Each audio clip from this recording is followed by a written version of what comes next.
Good evening, and welcome back to Bedtime and Historian. What happens when a society at the height of its confidence becomes captivated by something delicate, seasonal, and seemingly harmless, a flower that blooms for only a short time each spring? So, before you get comfortable, take a moment to like the video and subscribe, but only if you genuinely enjoy what I do here. And wherever you are listening from tonight, I'd love for you to post your location and local time in the comments below. It is always fascinating to see how far these quiet journeys travel.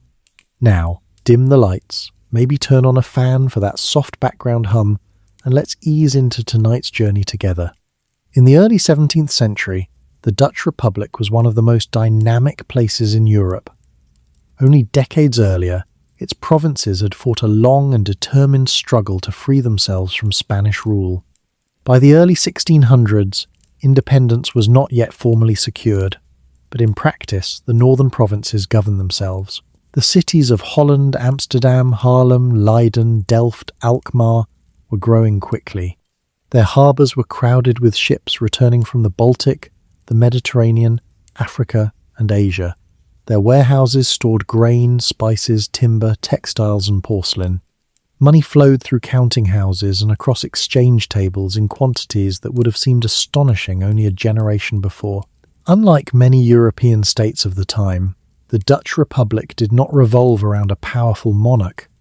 Authority was distributed among provincial estates and urban regents, wealthy merchants who governed cities through councils. Political life was practical and commercial in tone. Decisions were often guided by trade, stability, and negotiation rather than royal display. In such an environment, prosperity did not depend on land alone. It depended on ships, credit, contracts, and reputation. This commercial culture shaped daily life. In Amsterdam, canals were expanded to accommodate a swelling population. Brick houses with stepped gables rose along the water. Inside them lived merchants who kept careful account books and corresponded with partners abroad. In Haarlem, textile production thrived. In Leiden, the cloth industry and a respected university drew scholars and craftsmen alike. Literacy rates were high for the period. Printed pamphlets circulated widely. News travelled quickly between towns. Religion also played its part. The Dutch Republic was predominantly Calvinist, yet it tolerated a variety of beliefs compared to many neighbouring states. Catholic worship persisted discreetly. Jewish communities found refuge. Foreign merchants brought their own customs. This relative openness encouraged exchange not only of goods, but of ideas and tastes. Wealth in the Republic was not evenly distributed, yet it was more widely spread than in many monarchies. Skilled artisans could earn respectable incomes. Shopkeepers and brewers owned property. Even sailors and dock workers participated in an economy that connected them, however indirectly, to distant oceans. A sense of upward mobility lingered in the air. The son of a modest tradesman might, through discipline and favourable markets, rise into the ranks of the regents. This atmosphere encouraged display, though in a restrained form. Dutch culture valued sobriety and order, but prosperity expressed itself through domestic refinement. Homes were furnished with polished tables, imported ceramics, silverware, and paintings. The art of the Dutch Golden Age was taking shape. Artists such as Rembrandt and Frans Hals would soon depict merchants, guild members, and family interiors with careful attention to texture and light. Still life paintings showed fruit, glassware, shells, and flowers arranged with deliberate composition. These images were not merely decorative. They reflected a society attentive to detail and mindful of transience. In gardens, too, refinement took root. The Dutch landscape was carefully managed. Land reclaimed from the sea was divided into neat plots. Kitchen gardens provided vegetables and herbs. Wealthier households cultivated ornamental plants. Interest in botany was growing across Europe, and the Dutch, with their global trade routes, were well positioned to acquire unusual specimens. Seeds and bulbs arrived from the Mediterranean, from the Levant, and from farther east. Exotic plants became signs of curiosity and learning. The Republic's trading companies symbolized this outward reach. The Dutch East India Company, founded in 1602, and the Dutch West India Company, established in 1621, extended Dutch influence across continents. Shares in these companies were bought and sold. Investors could participate in overseas ventures without leaving home. This innovation strengthened Amsterdam's exchange market and accustomed citizens to thinking in terms of investment and return. Risk was not unfamiliar. It was calculated, documented, and often insured. By the 1620s, the Dutch Republic had matured into a commercial power. Grain from the Baltic secured food supplies. Herring fisheries fed both domestic and foreign markets. Shipbuilding techniques reduced costs and increased capacity. Insurance contracts protected cargo. Credit networks allowed merchants to finance large ventures. The Republic's financial sophistication did not emerge overnight. It developed gradually through necessity and adaptation. Amid this environment of maritime trade and financial ingenuity, small luxuries found eager buyers. Spices such as pepper and nutmeg had once been rare. Now they flavoured middle-class kitchens. Porcelain from China adorned cabinets. Carpets from the East covered floors. The appetite for novelty was steady. It was not reckless, but it was persistent. Objects that carried stories of distant lands held particular appeal. At the same time, the Dutch landscape experienced peace relative to much of Europe. The 30 Years' War raged across German territories after 1618, but the Dutch provinces were spared the worst of its destruction. Trade continued. Urban life remained intact. Stability reinforced confidence. A generation that had endured rebellion and uncertainty now saw tangible rewards. In such a society, it is easy to understand how an imported plant might capture attention, not immediately and not with urgency, rather through gradual admiration. A flower blooming in a private garden might draw comments from neighbours. A rare colour might prompt inquiry about its origin. Botanical collections were discussed in learned circles. Universities cultivated experimental gardens. Curiosity about the natural world intersected with pride in acquisition. Tulips were not native to the Netherlands. Their origins lay far to the east, in regions stretching through Central Asia and into the Ottoman Empire. But by the time they reached Dutch soil, they arrived not as wild blossoms but as cultivated varieties, already admired in foreign courts. The Dutch did not invent the tulip's beauty. They encountered it and recognized its potential. In these early years, tulips were objects of interest among scholars and wealthy collectors. They were planted in carefully tended plots, observed for variations in colour and form.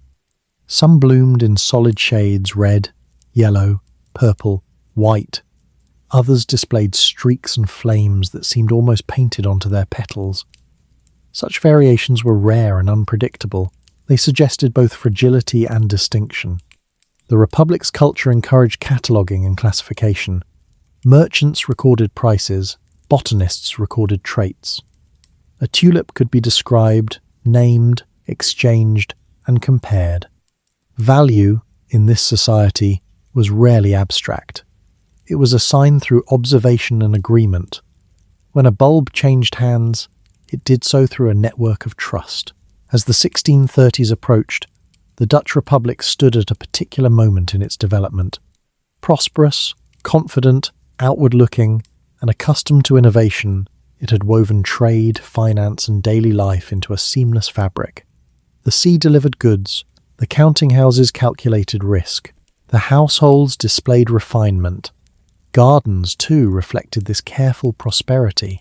Within this setting, the tulip would find more than soil.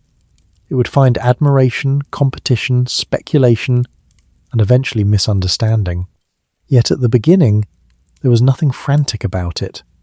There was only a flower, introduced into a society that valued rarity, cultivated taste, and measured risk.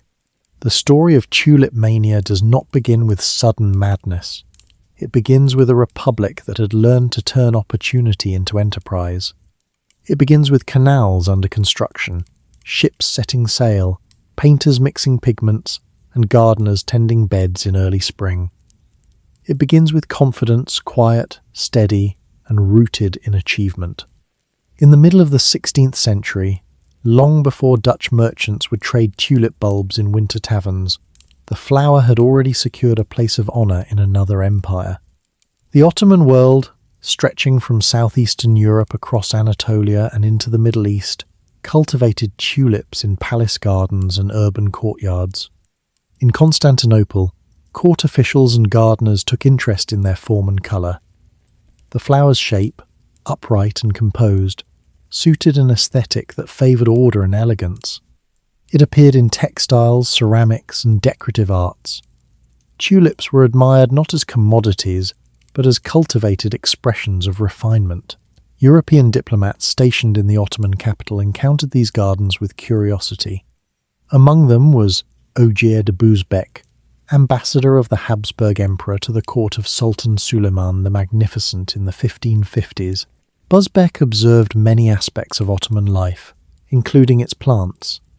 In his letters, later published and widely read, he described unusual flowers that grew in Turkish soil.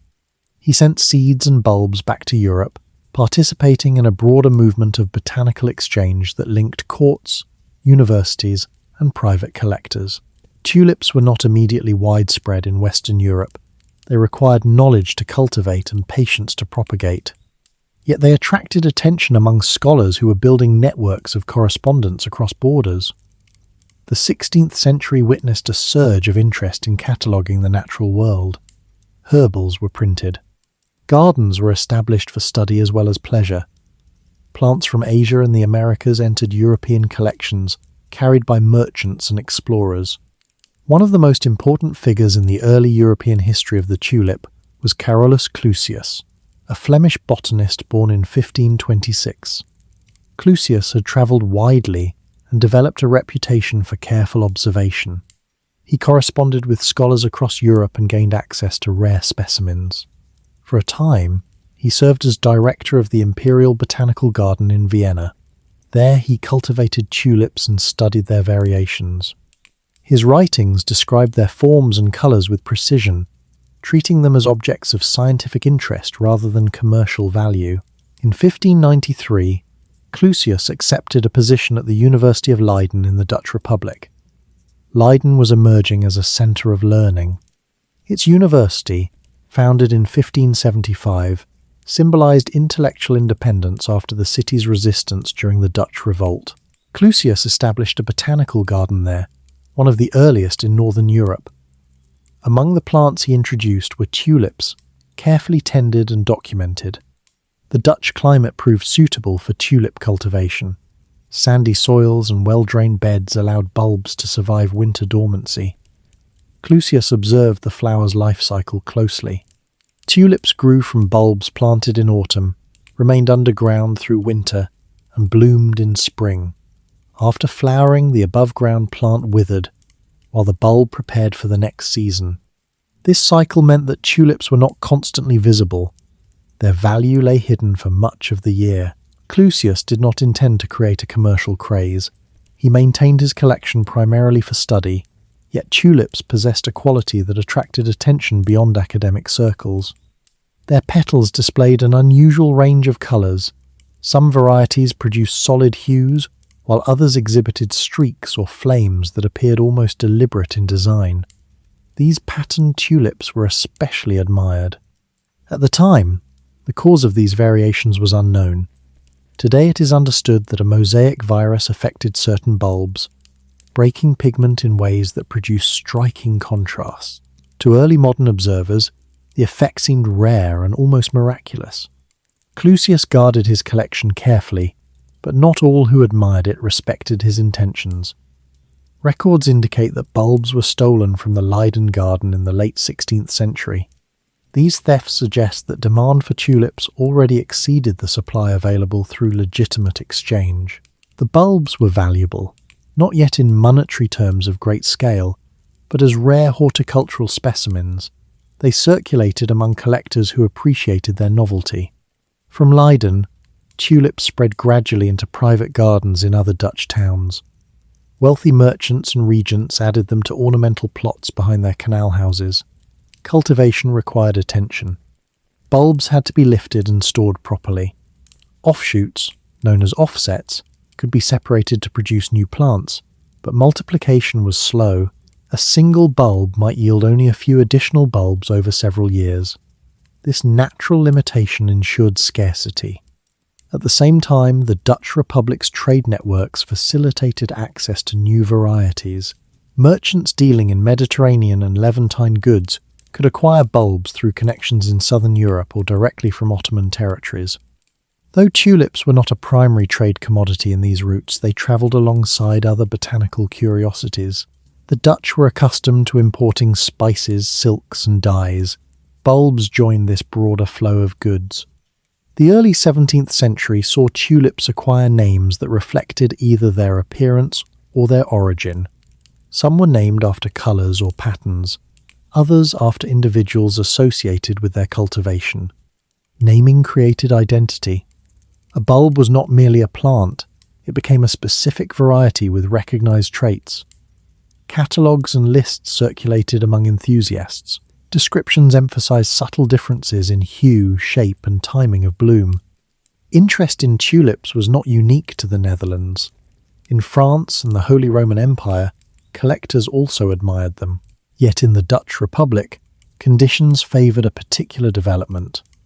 The Republic's relatively dense urban population meant that ideas and fashions spread quickly between towns.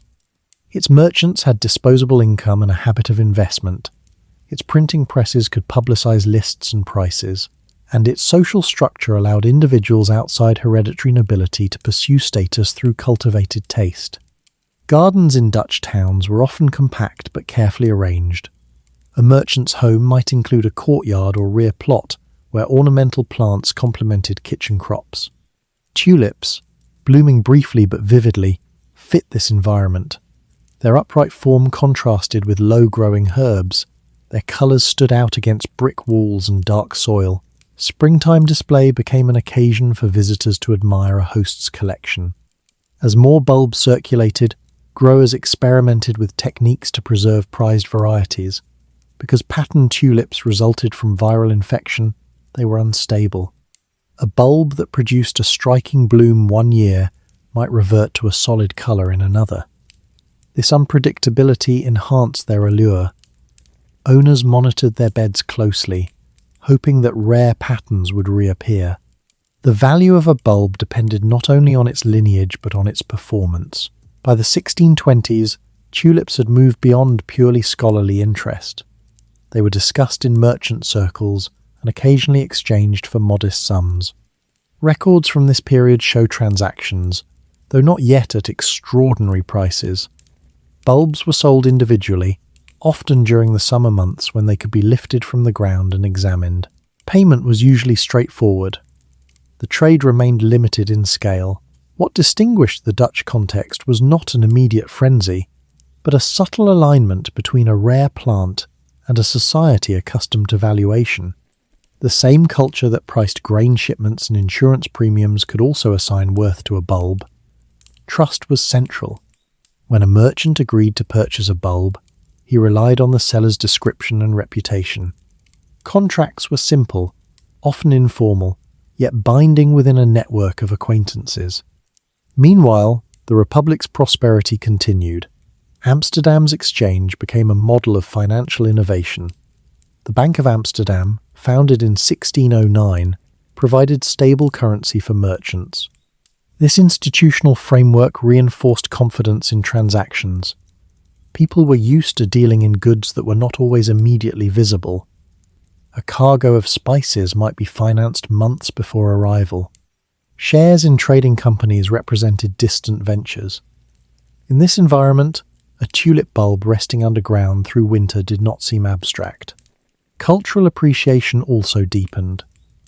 Artists began including tulips in still-life paintings. Their petals, with intricate streaks and layered colours, offered visual interest. Painters depicted them alongside other symbols of prosperity: silver goblets, citrus fruits, rare shells. Such images were not advertisements for speculation. They reflected contemporary taste. The tulip, at this stage, symbolized refinement rather than risk. The movement of tulips from Ottoman gardens to Dutch plots was gradual, shaped by diplomacy, scholarship, and commerce. No single event marked their arrival as a turning point. Instead, they entered through correspondence between botanists, through the curiosity of ambassadors, and through the routines of trade.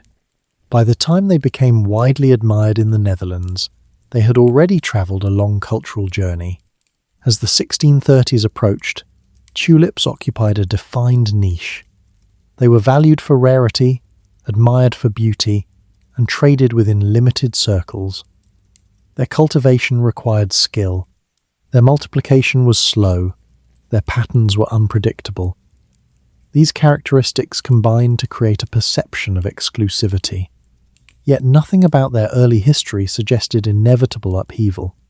The Dutch Republic had absorbed the tulip into its gardens and conversations. It had catalogued varieties and assigned modest prices. It had woven the flower into art and domestic life. What remained unseen was how the same qualities that made tulips desirable, scarcity, variability, reputation, could, under certain conditions, amplify beyond their botanical origins.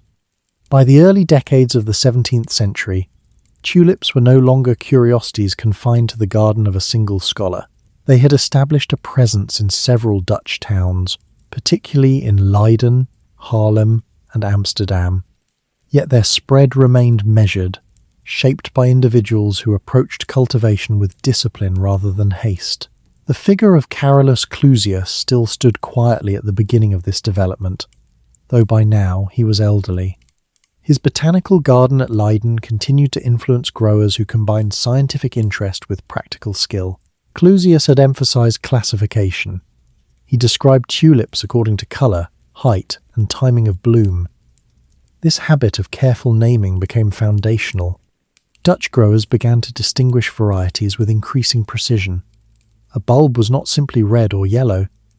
It might carry a particular pattern that set it apart from all others. These distinctions mattered because tulips did not reproduce from seed in ways that preserved exact characteristics. Seed-grown plants often differed from their parents. True replication required dividing bulbs, and even then, variations could occur. This fragility of consistency encouraged documentation. Growers kept notes on lineage. A bulb that produced an especially admired pattern might be traced back through previous seasons. Reputation became part of horticulture. When a certain variety was praised in one town, its name travelled through letters and conversations to others. Knowledge moved through networks that already existed for trade and scholarship. Leiden, with its university, remained an important centre. Students and professors exchanged plants as tokens of esteem. Botanical gardens were not private luxuries but semi-public institutions connected to learning. The presence of tulips in such settings elevated their status.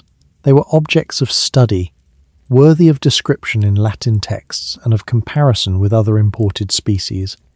At the same time, Haarlem emerged as a particularly significant location for tulip cultivation. The town, known for its textile industry and skilled artisans, possessed sandy soils well suited to bulb growing. Gardeners there experimented with propagation methods and paid attention to the performance of bulbs under varying conditions. Over time, Haarlem would become closely associated with the trade.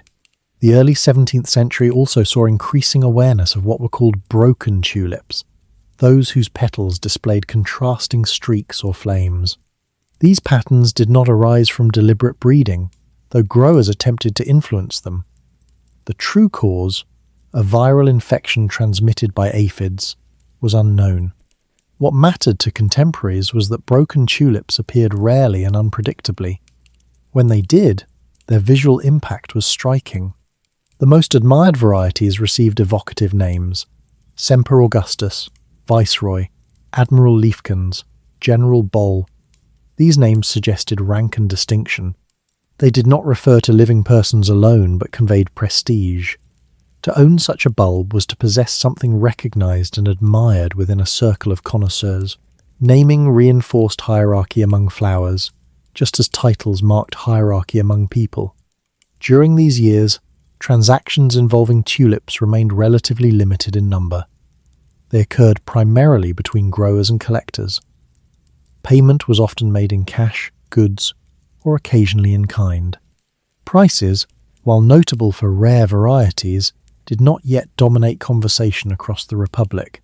Tulips were part of a broader culture of collecting that included shells, paintings, and rare books.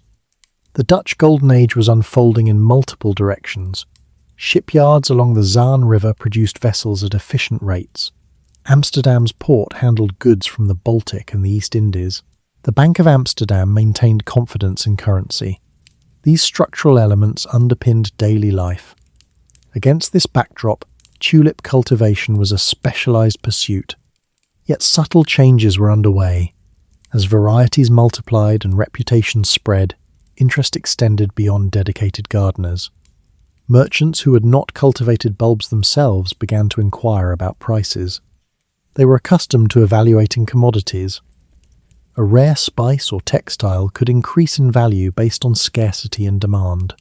Tulips, though perishable in bloom, shared certain traits with luxury goods: limited supply, distinctive qualities, and social recognition. Another development contributed to broader awareness: the publication of Florilegia, illustrated books of flowers. These volumes depicted tulips and other ornamental plants with detailed engravings and hand colouring. They circulated among wealthy readers and reinforced the appeal of particular varieties. An image of a striking tulip could reach individuals who had never seen the actual bloom. Desire was mediated through print. Haarlem growers began to specialise. Some focused on particular lines, refining techniques for storage and planting. Bulbs were lifted in summer after the leaves had withered, dried, and then replanted in autumn.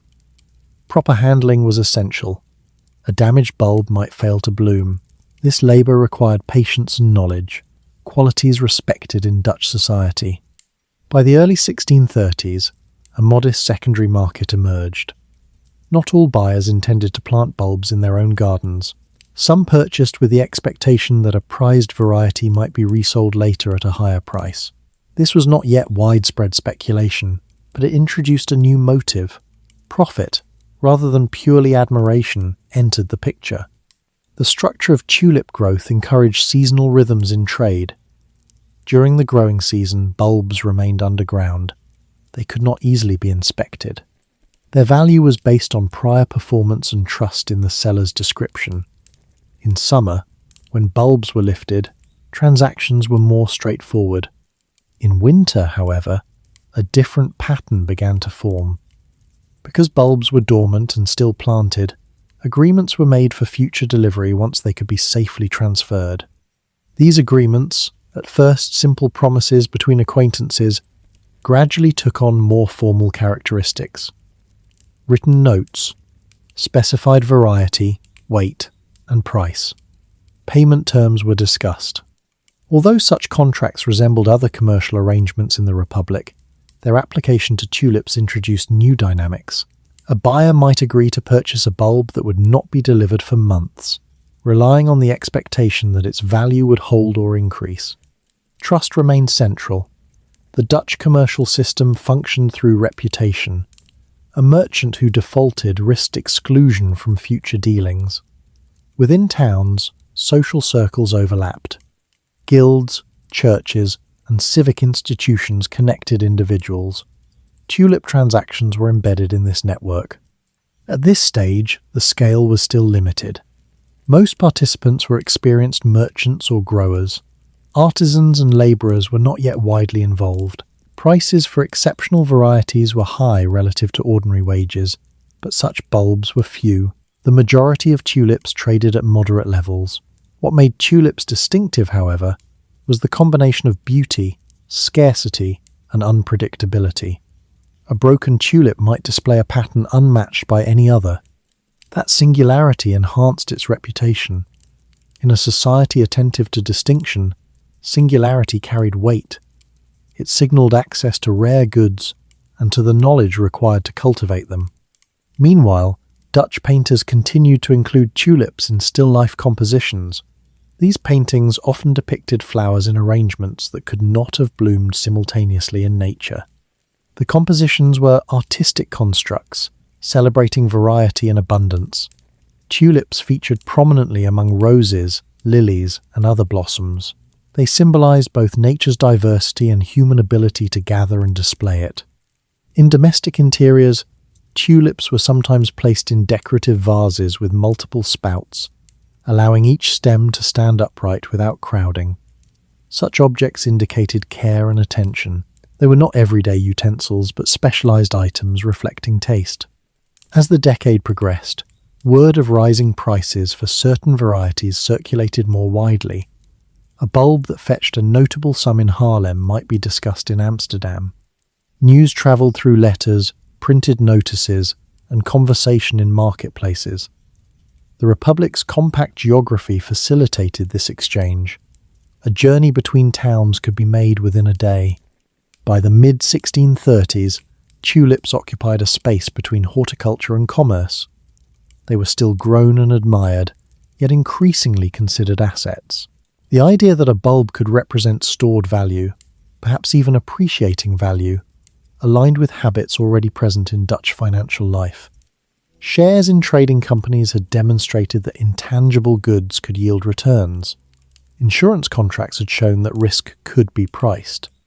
No abrupt shift marked the transition from collector's item to speculative commodity. Instead, small adjustments accumulated. More buyers entered the market. More agreements were written for future delivery. More conversations centered on price movements rather than solely on bloom quality. Carolus Clusius had long since passed away by this time, his work rooted in scholarship rather than commerce. Yet the structures he helped establish, classification, documentation, and respect for rarity, remained embedded in the tulip trade. They provided a framework within which valuation could occur. The Dutch Republic, steady in its prosperity and confident in its institutions, did not perceive immediate danger. Tulips were part of a broader tapestry of goods and investments. They occupied a niche, though one that was expanding. Their appeal lay in their visual distinction and in the subtle prestige of ownership. As winter approached in the mid-1630s, agreements for spring delivery became more common. Bulbs rested unseen beneath frozen soil, while their expected blooms were already discussed in terms of price. The flower's brief appearance each year contrasted with the lengthening chain of transactions attached to it. What began as admiration for a botanical novelty was gradually intertwining with the Republic's culture of trade. The shift was incremental, shaped by habit rather than impulse. And within that steady movement, the conditions for something larger were quietly assembling.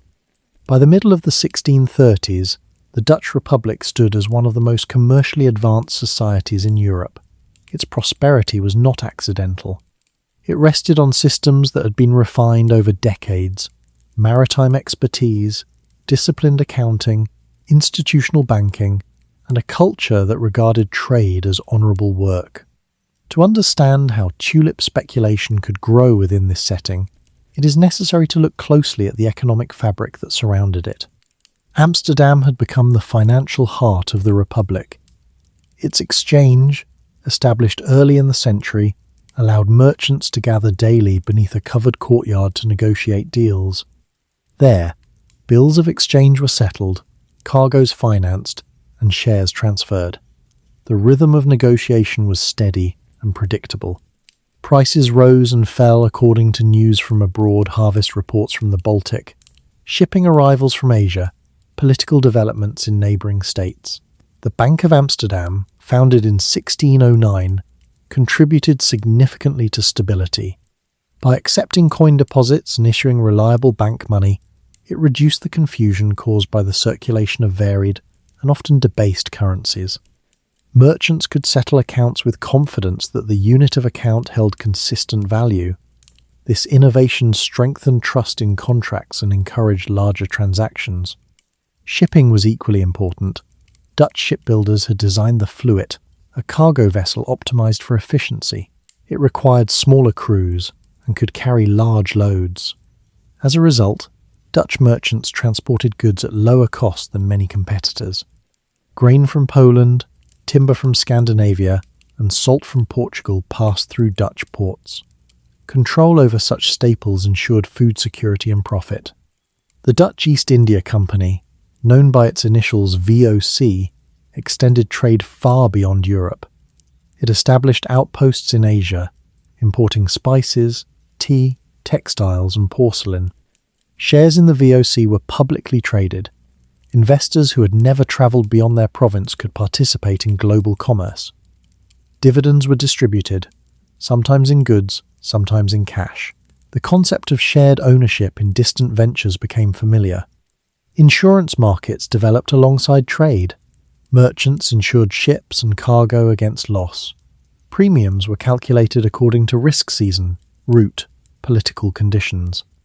This practice cultivated habits of assessment. Risk was neither ignored nor feared. It was quantified. Contracts documented obligations. Courts enforced agreements when necessary. Urban governance reinforced commercial norms. City councils, composed largely of merchant regents, prioritized infrastructure, market regulation, and civic order. Guilds organized artisans, setting standards and resolving disputes. Social trust, supported by relatively high literacy, enabled written agreements to function smoothly. Reputation mattered.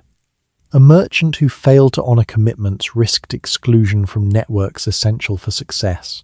Wealth in the Republic did not concentrate solely in aristocratic estates. Middle-class households accumulated savings. Property ownership was common among skilled tradespeople. Domestic interiors reflected prosperity paintings adorned walls. Maps displayed global awareness, and cabinets contained imported objects. The boundary between necessary and luxury goods was flexible. Items once rare gradually entered wider circulation. Within this context, tulips were not isolated anomalies. They were one more good entering a sophisticated market, yet they differed from grain or spices in important ways. Their supply could not be expanded quickly. Each bulb required time to multiply. A rare variety might take years to produce sufficient offsets for broader distribution. This natural constraint created an environment in which prices could respond sharply to changes in demand. By 1634 and 1635, evidence suggests that tulip trading expanded beyond a small circle of horticultural enthusiasts. Artisans, shopkeepers, and professionals began participating more actively. They were not abandoning their trades. Rather, they allocated portions of savings to bulbs that seemed likely to appreciate. The sums involved varied. Some transactions were modest, others substantial. The mechanism of trade also evolved. While summer sales involved physical delivery of bulbs, winter trading increasingly relied on forward contracts. Buyers and sellers agreed on a price for a bulb that remained planted until the following season.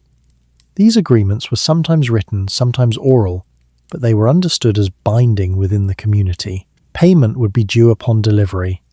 Because bulbs were dormant and invisible in winter, their value rested largely on prior reputation and expectation of future bloom. This abstraction paralleled other aspects of Dutch commerce. A merchant who invested in a cargo of spices did not see the goods immediately. He relied on reports and trust. Tulip contracts extended similar reasoning to horticulture. The gatherings where such agreements were made often took place in taverns. These were not chaotic scenes, but familiar meeting spaces where merchants and townsmen discussed business. Drinking accompanied negotiation, as it did in many commercial settings of the time. Records from Haarlem and other towns describe groups assembling to exchange contracts. Notaries sometimes documented the terms. Prices for certain prized varieties began to rise more noticeably. A bulb that had fetched a respectable but moderate sum a few years earlier might now command several times that amount. Lists circulated indicating recent sales. The naming of varieties contributed to recognition. When a Semper Augustus or Viceroy appeared in a transaction, its reputation justified higher valuation. It is important to note that not all tulips experienced dramatic increases. common varieties remained affordable. The attention centered on rare, broken tulips with distinctive patterns. Their scarcity was genuine, yet as more buyers entered the market, competition for limited supply intensified. The Republic's culture did not discourage profit-seeking. Merchants who identified opportunities were admired for prudence and foresight. Investment was considered rational when based on expectation of gain. Tulips, displaying consistent appreciation over several seasons, appeared to confirm such expectations. Credit arrangements further amplified activity. A buyer might commit to a bulb without immediate full payment, expecting to resell at a higher price before settlement. In some cases, only a small deposit secured the contract. This reduced the capital required to participate and allowed more individuals to engage. The logic resembled other speculative practices familiar to merchants. Information traveled swiftly between towns. A successful sale in Haarlem might influence prices in Alkmaar or Amsterdam within days. The compact geography of the Netherlands, connected by waterways and roads, facilitated communication. Printed pamphlets occasionally commented on extraordinary prices, though the tone varied from admiration to mild skepticism. Despite rising prices, the broader Dutch economy remained stable.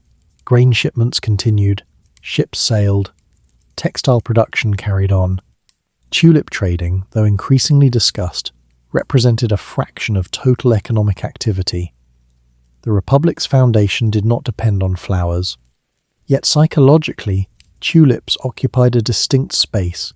They combined beauty with measurable profit. Ownership offered both aesthetic pleasure and potential financial return.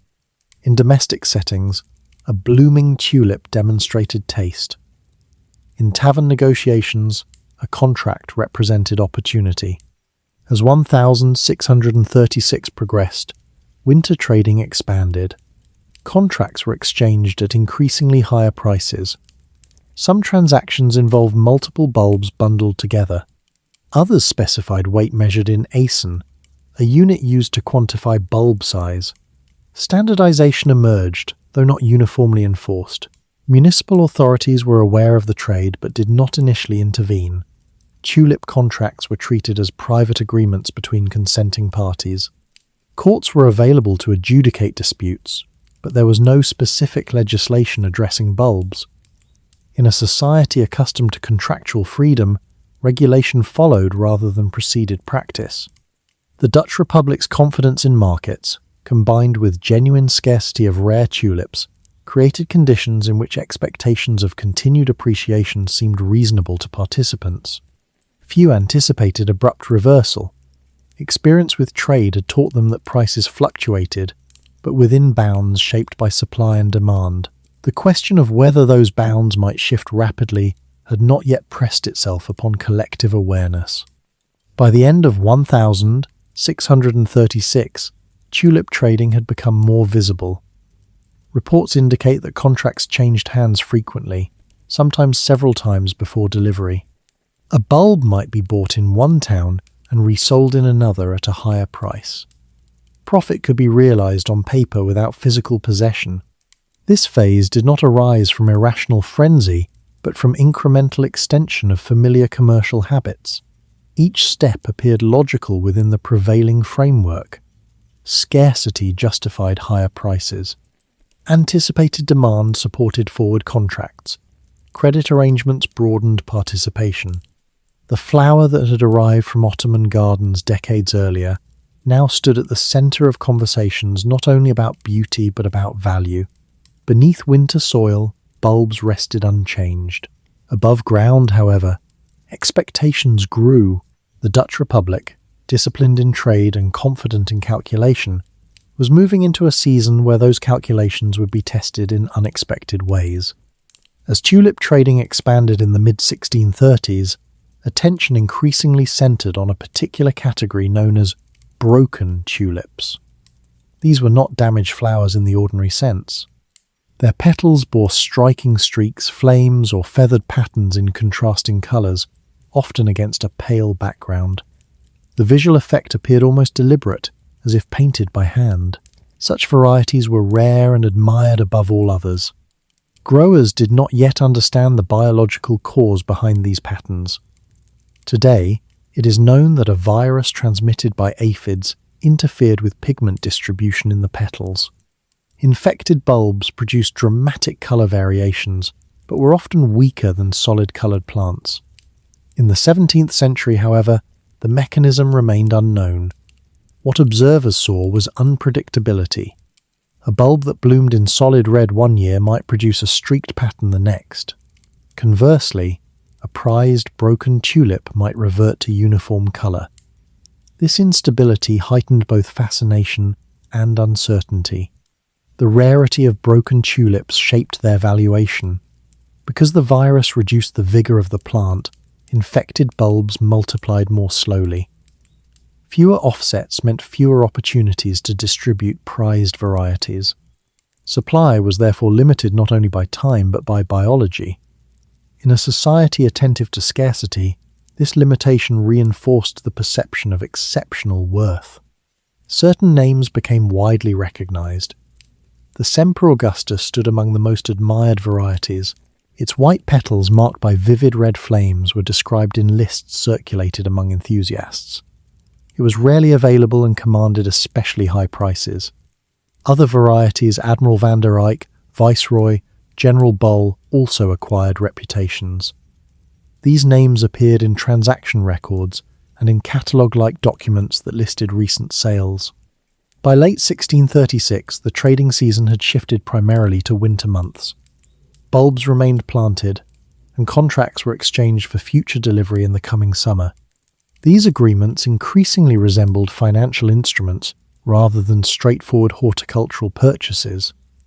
A buyer might agree to purchase a bulb in December for delivery in July at a specified price. If, before July, another buyer offered more, the contract itself could be resold. Profit was realized not by planting the bulb but by transferring the right to receive it. This practice did not arise from a single decision. It evolved gradually as participants recognized that contracts held value independent of physical bulbs. If prices continued rising, a contract secured at a lower price represented an opportunity. The more frequently such transfers occurred, the more the market's focus shifted from gardens to paper. Taverns in Haarlem, Alkmaar, and other towns became common meeting places for this activity. Groups gathered in designated rooms to negotiate sales. Witnesses sometimes recorded transactions in notebooks. A customary fee, known as wine money, was paid by the buyer to the seller and those present, symbolizing the conclusion of an agreement. Though convivial, these meetings followed recognizable conventions. Participants expected contracts to be honored. Prices during the winter of 1636-1637 climbed at a pace that drew wider attention. Records from Haarlem indicate that certain varieties sold for sums equivalent to several years' wages for skilled labourers. Such figures were exceptional and applied to the rarest bulbs, yet they circulated in conversation. Lists of recent sales were copied and shared. The numbers themselves became part of the tulip's allure. Participation broadened. Artisans, small shopkeepers, and even some labourers entered the market, often with modest stakes. They were drawn by reports of profit rather than by horticultural interest. Many had no intention of ever planting a bulb. Their objective was to purchase a contract and resell it before delivery. The low deposit required for some agreements reduced barriers to entry. In certain cases, only a fraction of the total price needed to be committed initially. Credit, a familiar feature of Dutch commerce, amplified activity. A buyer might not possess the full sum promised at delivery, but expected to settle the contract through resale at a higher price. As long as prices continued to rise, this expectation seemed reasonable. Confidence reinforced itself. Each successful resale confirmed the pattern. It is important to recognize that not all towns experienced identical intensity. Haarlem appears prominently in surviving records, suggesting concentrated activity there. Amsterdam and other cities participated, though perhaps with different levels of enthusiasm. The decentralized nature of the Dutch Republic meant that local conditions influenced behavior. Meanwhile, the broader economy continued functioning. Ships sailed, markets operated, taxes were collected. Tulip trading remained a specialized segment, albeit one attracting growing interest. Municipal authorities did not initially intervene. Contracts were treated as private matters. The absence of immediate regulation allowed practices to develop organically. The winter trading season had inherent characteristics that shaped behavior. Because bulbs were not visible, buyers relied on descriptions and reputation. Trust in the seller's word, and in prior bloom, performance substituted for direct inspection. This reliance on expectation increased the abstract nature of the market. The bulb, resting underground, became almost secondary to the promise it represented. As January 1637 progressed, reports indicate that prices reached particularly elevated levels. Some contracts were exchanged multiple times within short intervals. A bulb might change hands several times in a single evening, each transaction adding incrementally to its price. The pattern resembled a chain of agreements, each dependent on the next. The language used in contemporary documents remained measured. Participants did not describe their activity as irrational. They referred to varieties by name and weight, recorded sums carefully, and acknowledged witnesses. The structure of trade retained outward formality. Yet beneath that formality, the rapid pace of exchange signaled that valuation was increasingly detached from cultivation. For growers who had spent years nurturing bulbs, the escalation presented opportunities and risks. High prices rewarded those holding rare stock. Some sold portions of their collections at advantageous terms. Others hesitated, uncertain whether prices might rise further. Decisions were influenced by personal circumstances as well as by market reports. In late January and early February, 1637 auctions were held in several towns to sell collections of bulbs. These events drew bidders eager to secure prized varieties. Reports suggest that bidding remained strong in many instances. However, the structure of auctions meant that confidence had to be sustained collectively. If participants hesitated, prices could falter. At this stage, the tulip market was sustained by expectation. The belief that others would continue to value bulbs at high levels supported each transaction. The rarity of broken tulips provided a foundation, but the rapid escalation reflected human behavior as much as horticulture. The winter of 1637 thus represented a peak of enthusiasm. Contracts circulated widely. Prices for certain varieties reached levels that later commentators would describe with astonishment. Yet to participants at the time, each agreement appeared consistent with recent trends.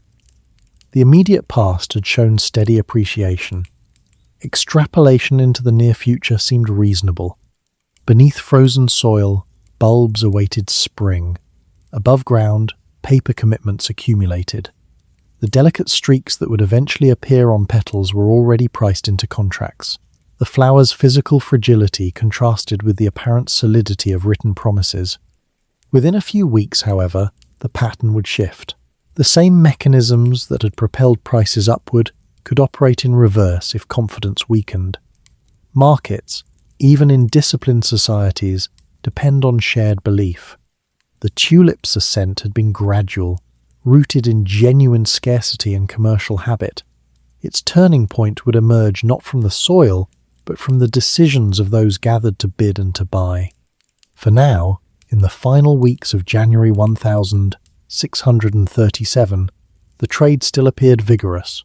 Participants calculated gains, recorded agreements, and anticipated further appreciation.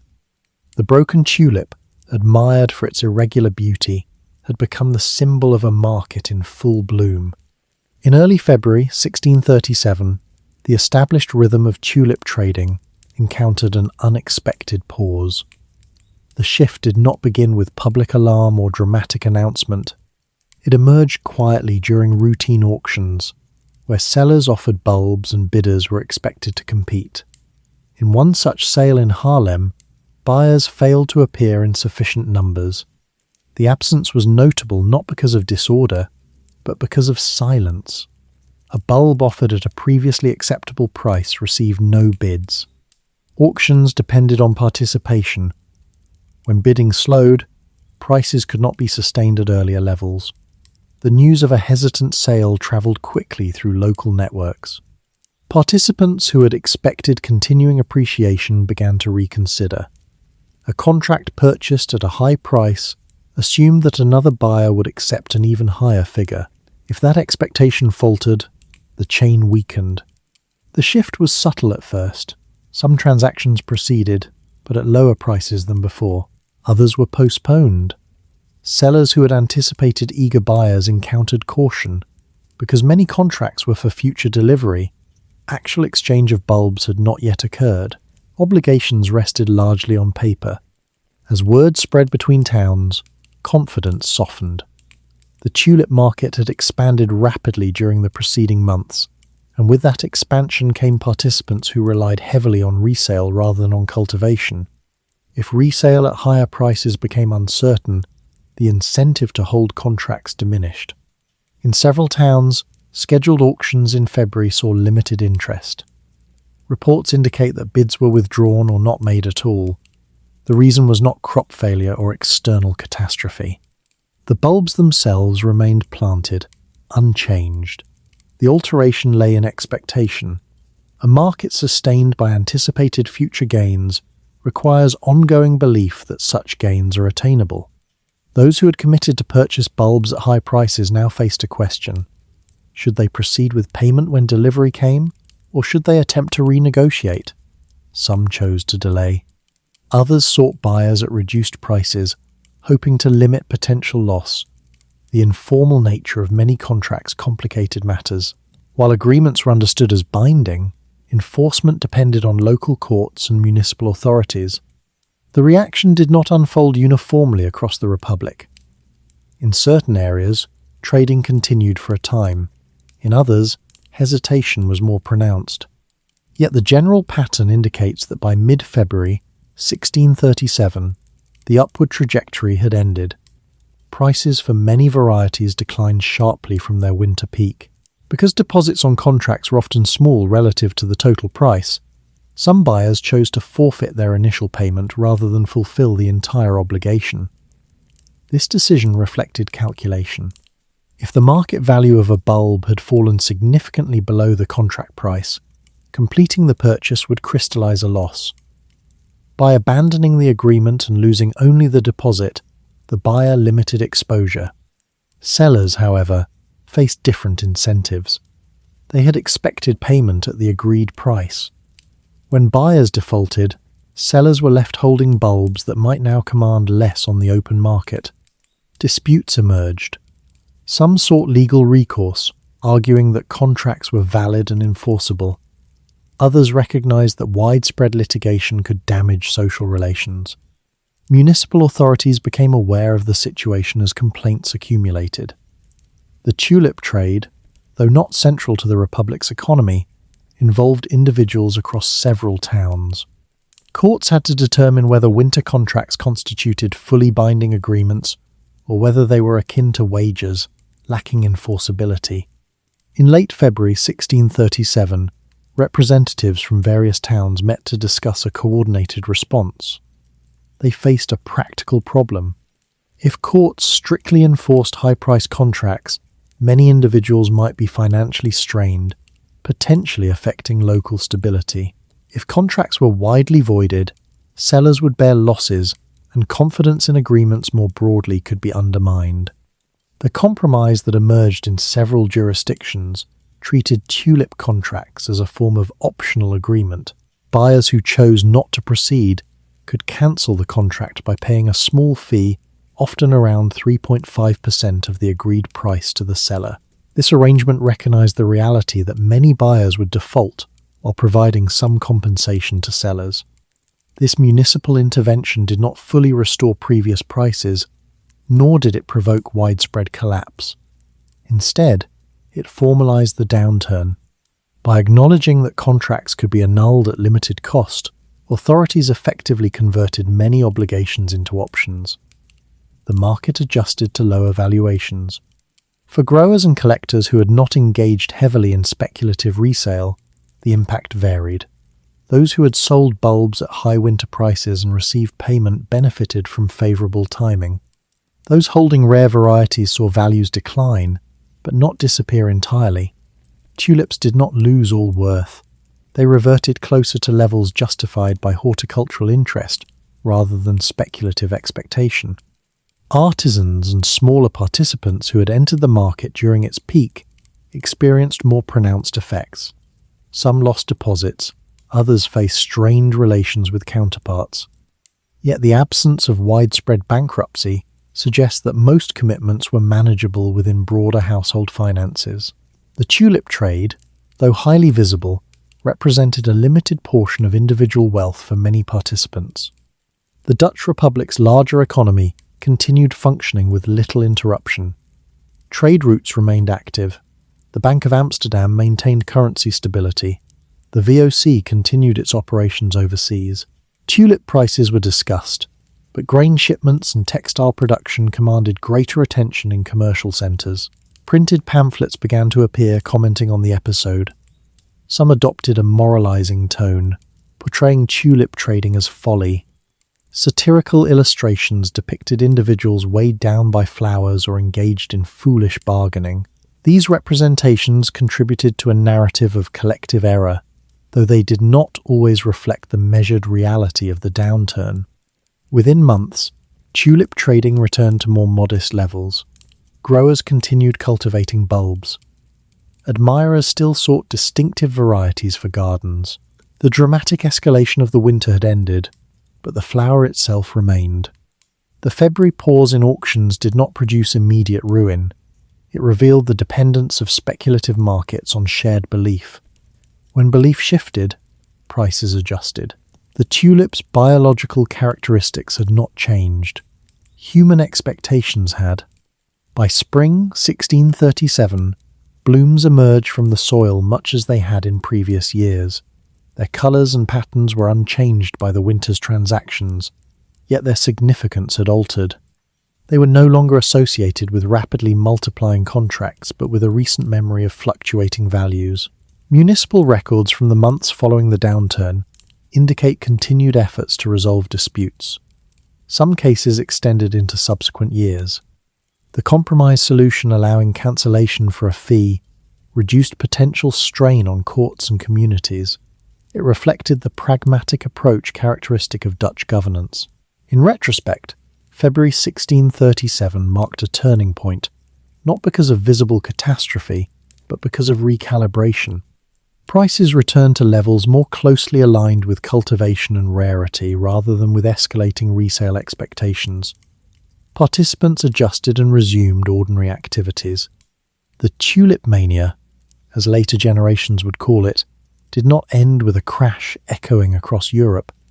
It subsided through local negotiation and gradual acceptance of new valuations. The flower remained in Dutch gardens, admired for its brief spring display. The winter of rising prices had demonstrated how quickly markets could expand under favourable expectations. The early weeks of February showed how swiftly those expectations could shift. In a republic skilled at trade and negotiation, even speculative excess was addressed through practical compromise. As the season advanced and blossoms opened, attention moved elsewhere. Ships prepared for voyages, markets adjusted to new harvests. The tulip, once the focus of animated bidding, returned to being a cultivated plant among many. The episode left traces in records, in pamphlets, and in memory. Yet life in the Dutch Republic continued with characteristic steadiness.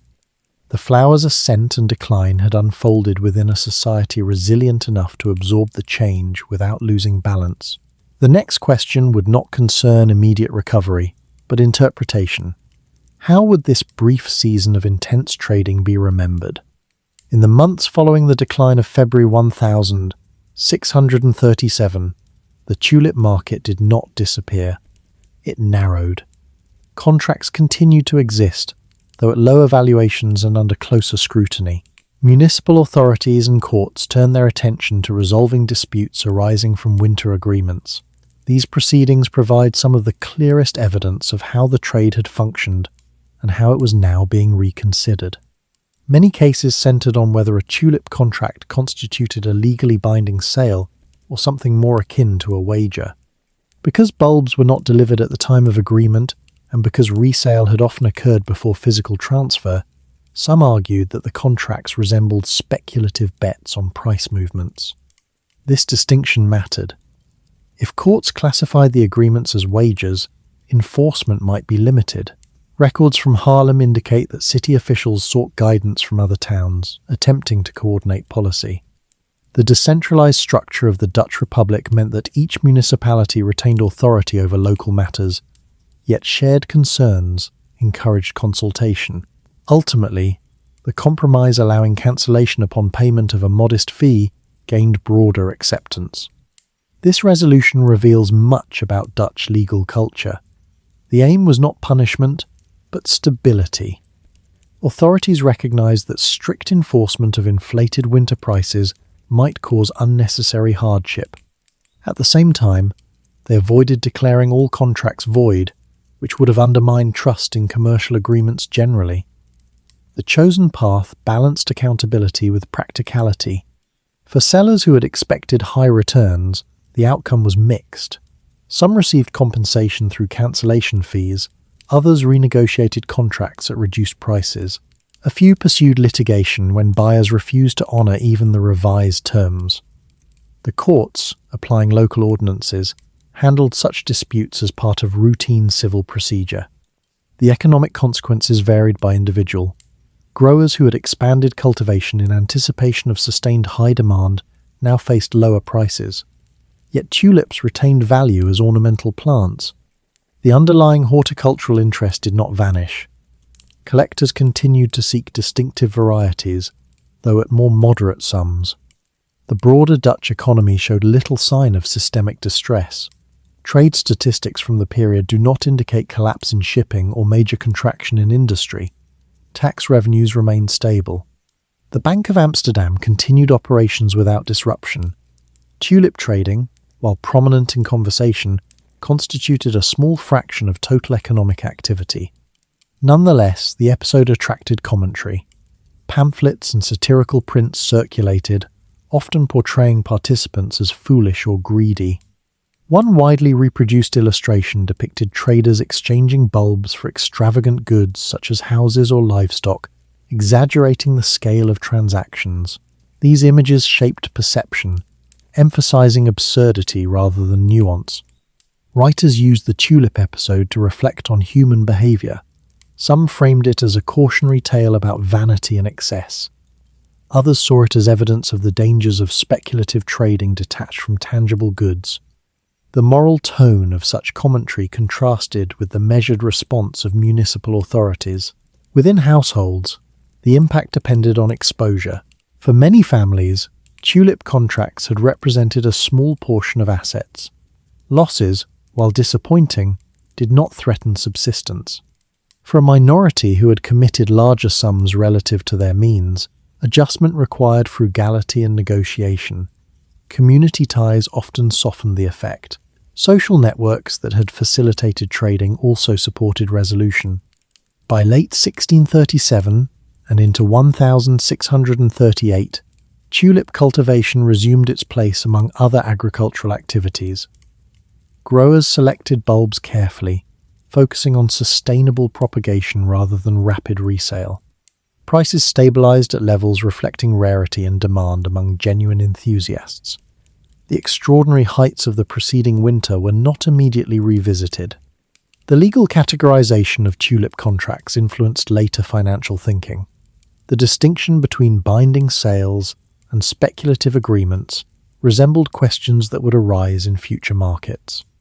Though 17th century participants did not frame their experience in modern economic terminology, they encountered issues of leverage, expectation, and market psychology familiar to later generations. It is important to consider how limited the information environment was compared to later centuries. News travelled through letters and printed pamphlets, but without centralised reporting. Prices in one town might differ from another. Rumour could amplify perception. The absence of standardised regulation allowed flexibility but also variation in practice. The Tulip episode did not produce lasting regulatory reform. Dutch commerce continued largely as before. Merchants did not abandon forward contracts in other goods. The VOC's shares continued trading. Insurance markets persisted. Tulips themselves remained objects of interest.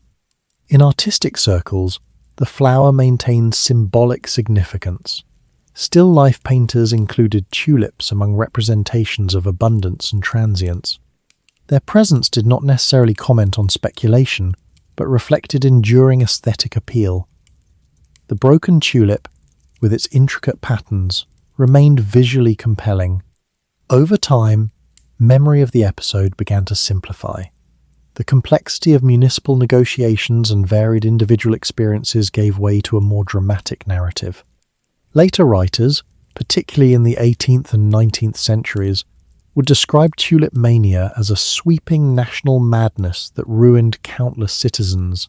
Contemporary records, however, suggest a more contained event. The term mania itself was not widely used by participants at the time. It emerged later as commentators sought concise labels. In the immediate aftermath, the language focused on contracts, payments, and disputes. Practical concerns overshadowed philosophical reflection. Yet even in the absence of catastrophe, the Tulip episode left an imprint. It demonstrated how swiftly markets could expand when fueled by rising expectations. It also showed that a disciplined commercial society could absorb adjustment without systemic breakdown. Confidence in Dutch institutions survived. As the 1640s began, Europe remained unsettled by war, but the Dutch Republic continued consolidating its prosperity. Tulips bloomed each spring, no longer commanding extraordinary prices but still admired. Growers refined varieties, and collectors maintained interest. The flower's place in Dutch culture endured beyond its speculative moment. In assessing the months after February 1637, one sees not chaos but recalibration. Contracts were renegotiated, losses were distributed, legal questions were addressed. The episode passed into memory even as its lessons lingered quietly. The next stage in the tulip's history would not concern immediate recovery but interpretation, how later generations would understand and retell what had occurred. As the tulip trade settled into more modest patterns after 1637, the memory of its rapid rise began to circulate beyond the towns where contracts had once been exchanged. In the Dutch Republic itself, daily life moved forward with familiar steadiness. Merchants returned attention to shipping ventures, artisans to workshops, and municipal councils to routine governance. Yet stories of the winter surge, particularly the extraordinary prices paid for certain varieties, did not disappear. They travelled through pamphlets, sermons, and later historical accounts. One of the earliest extended descriptions of the episode appeared in 1637, the same year as the downturn, in a pamphlet attributed to a writer named Nicolaes van Wassenaar. His account compiled reports of high prices and abrupt decline, presenting the trade as a cautionary example. Other pamphleteers followed, some employing satire. These texts often amplified the most striking figures and condensed complex transactions into vivid anecdotes. Their aim was not balanced economic analysis, but moral instruction and public interest. In these narratives, tulip trading was framed as excess. Participants were depicted as having abandoned practical judgment in pursuit of profit. While such portrayals captured elements of truth, particularly the rapid escalation of prices, they tended to overlook the limited scale of involvement and the pragmatic municipal responses that had followed. Over time, the pamphlets contributed to a simplified story, a nation seized by irrational desire for flowers. Foreign observers also took notice. The Dutch Republic's prominence in European trade meant that developments there attracted attention abroad. Accounts circulated in France and England, sometimes translated or summarized.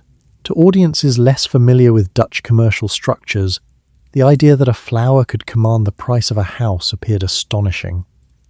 The story's novelty ensured its retelling. As decades passed, the tulip episode entered broader economic discourse. 18th century writers referenced it when discussing speculation and market behavior.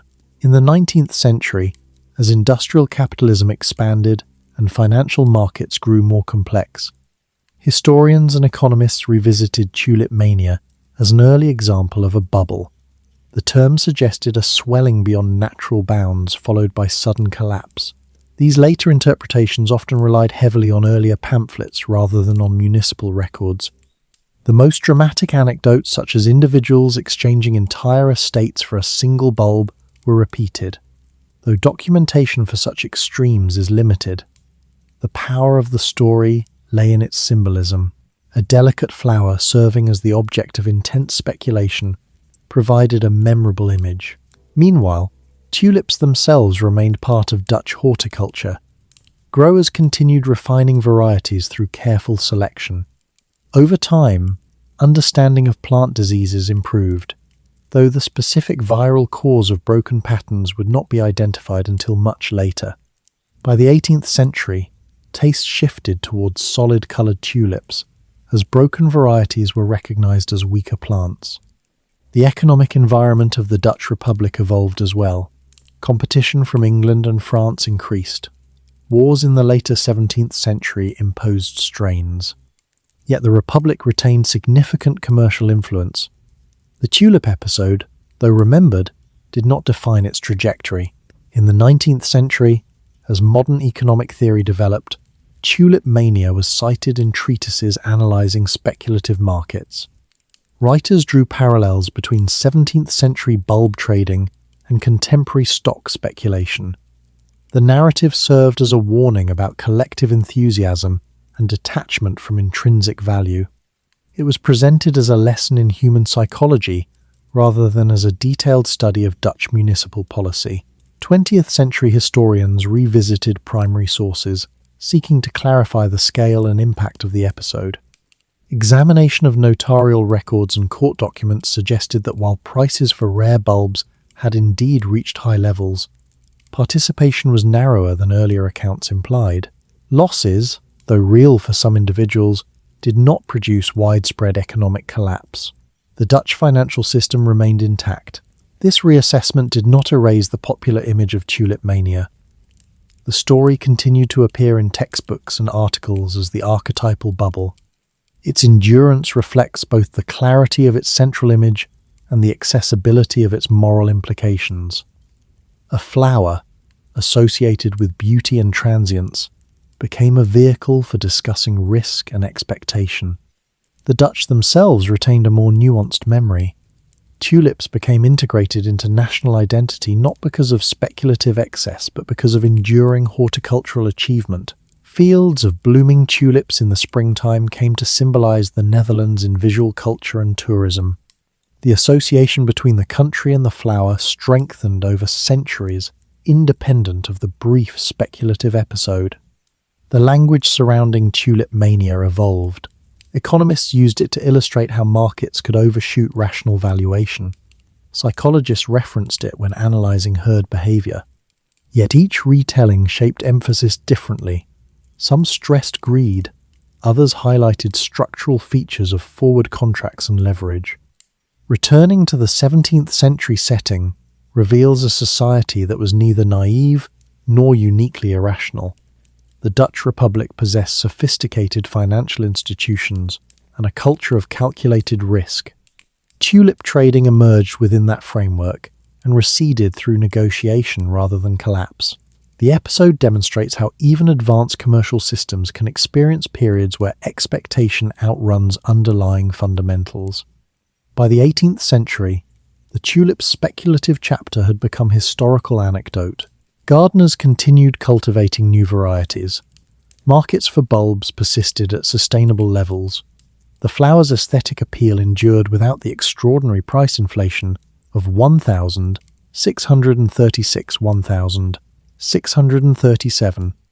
in modern discussions of financial history, Tulip Mania often appears at the beginning of a sequence that includes later bubbles, South Sea shares in 18th century Britain, railway stocks in 19th century Europe, and technology equities in the 20th and 21st centuries. In each case, commentators seek patterns: rapid price increases, widespread participation, and subsequent decline.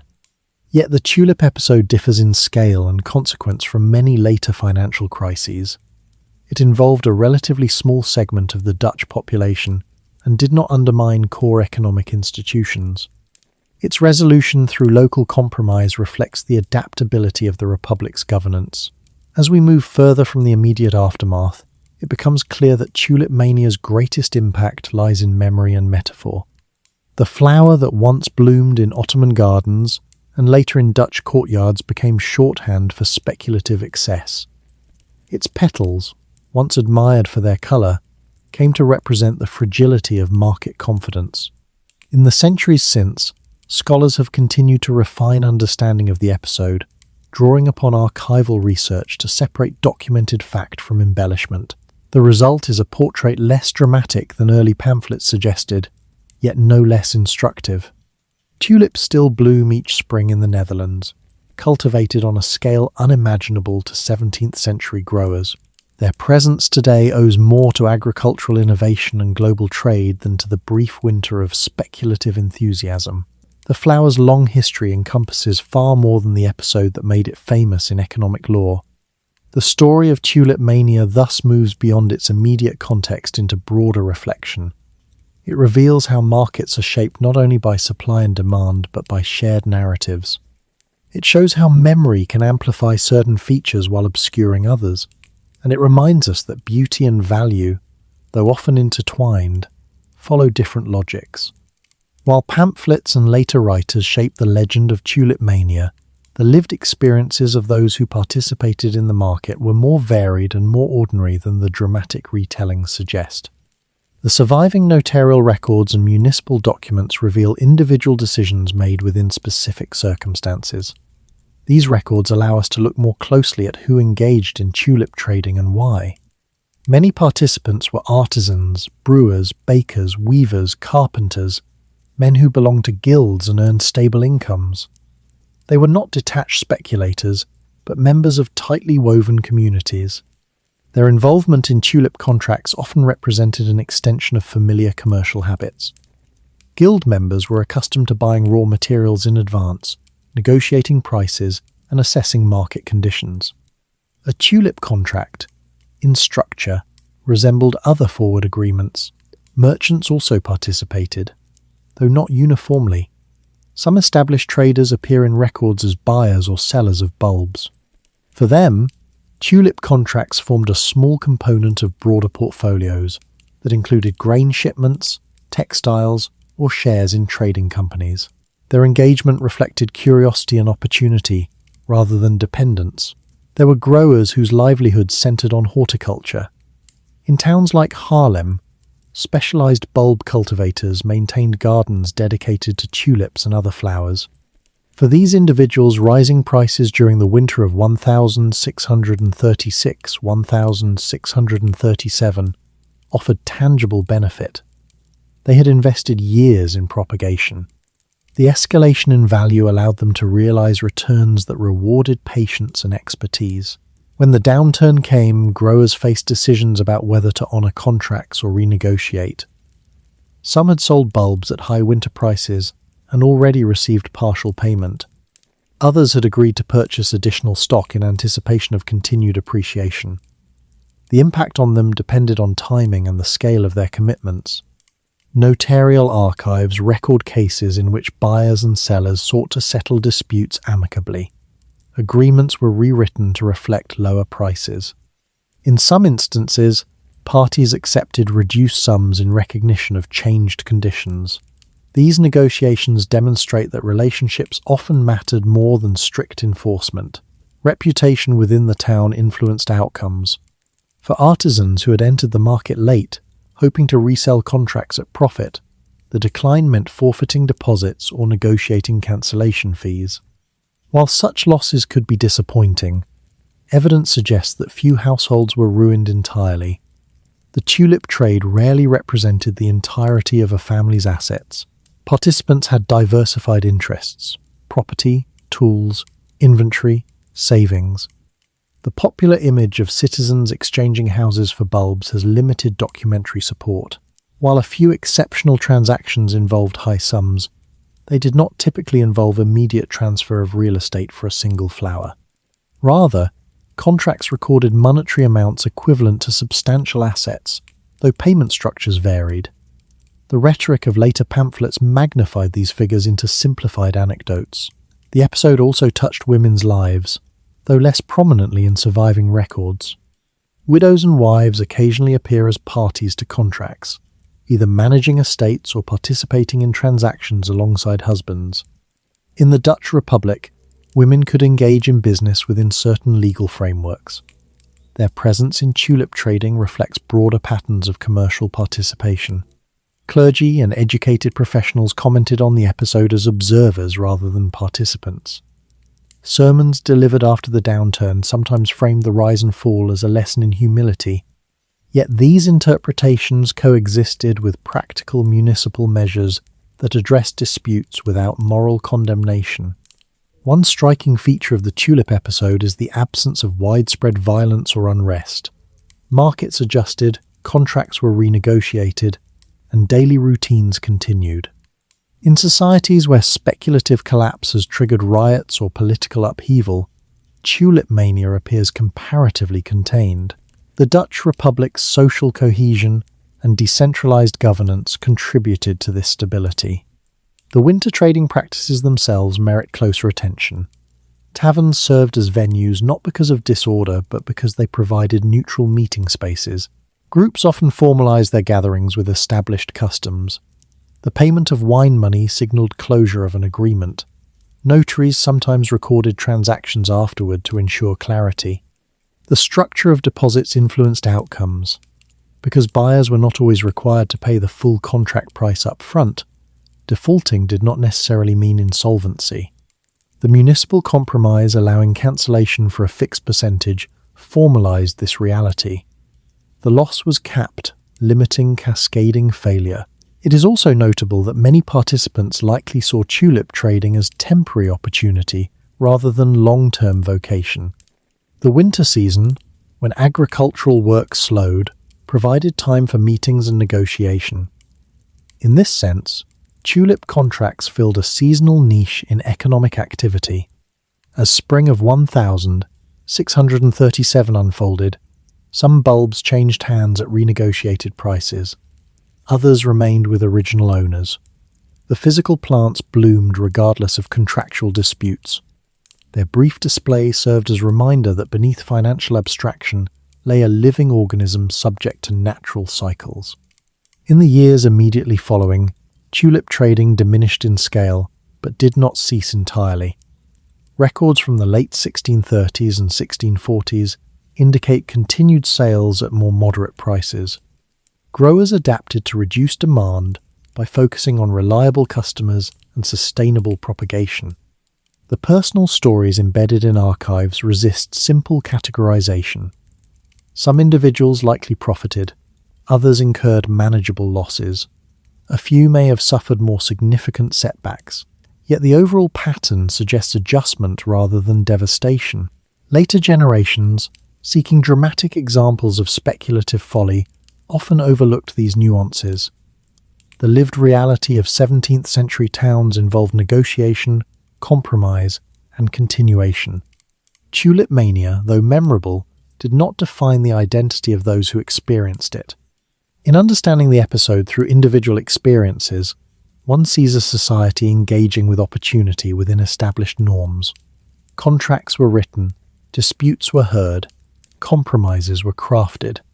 The flower that had drawn admiration for its colour became briefly entangled in financial ambition, yet the people involved remained rooted in communities that valued stability.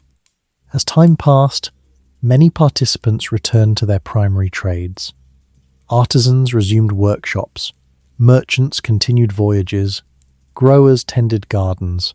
Tulip Mania receded from immediate concern and entered the realm of recollection.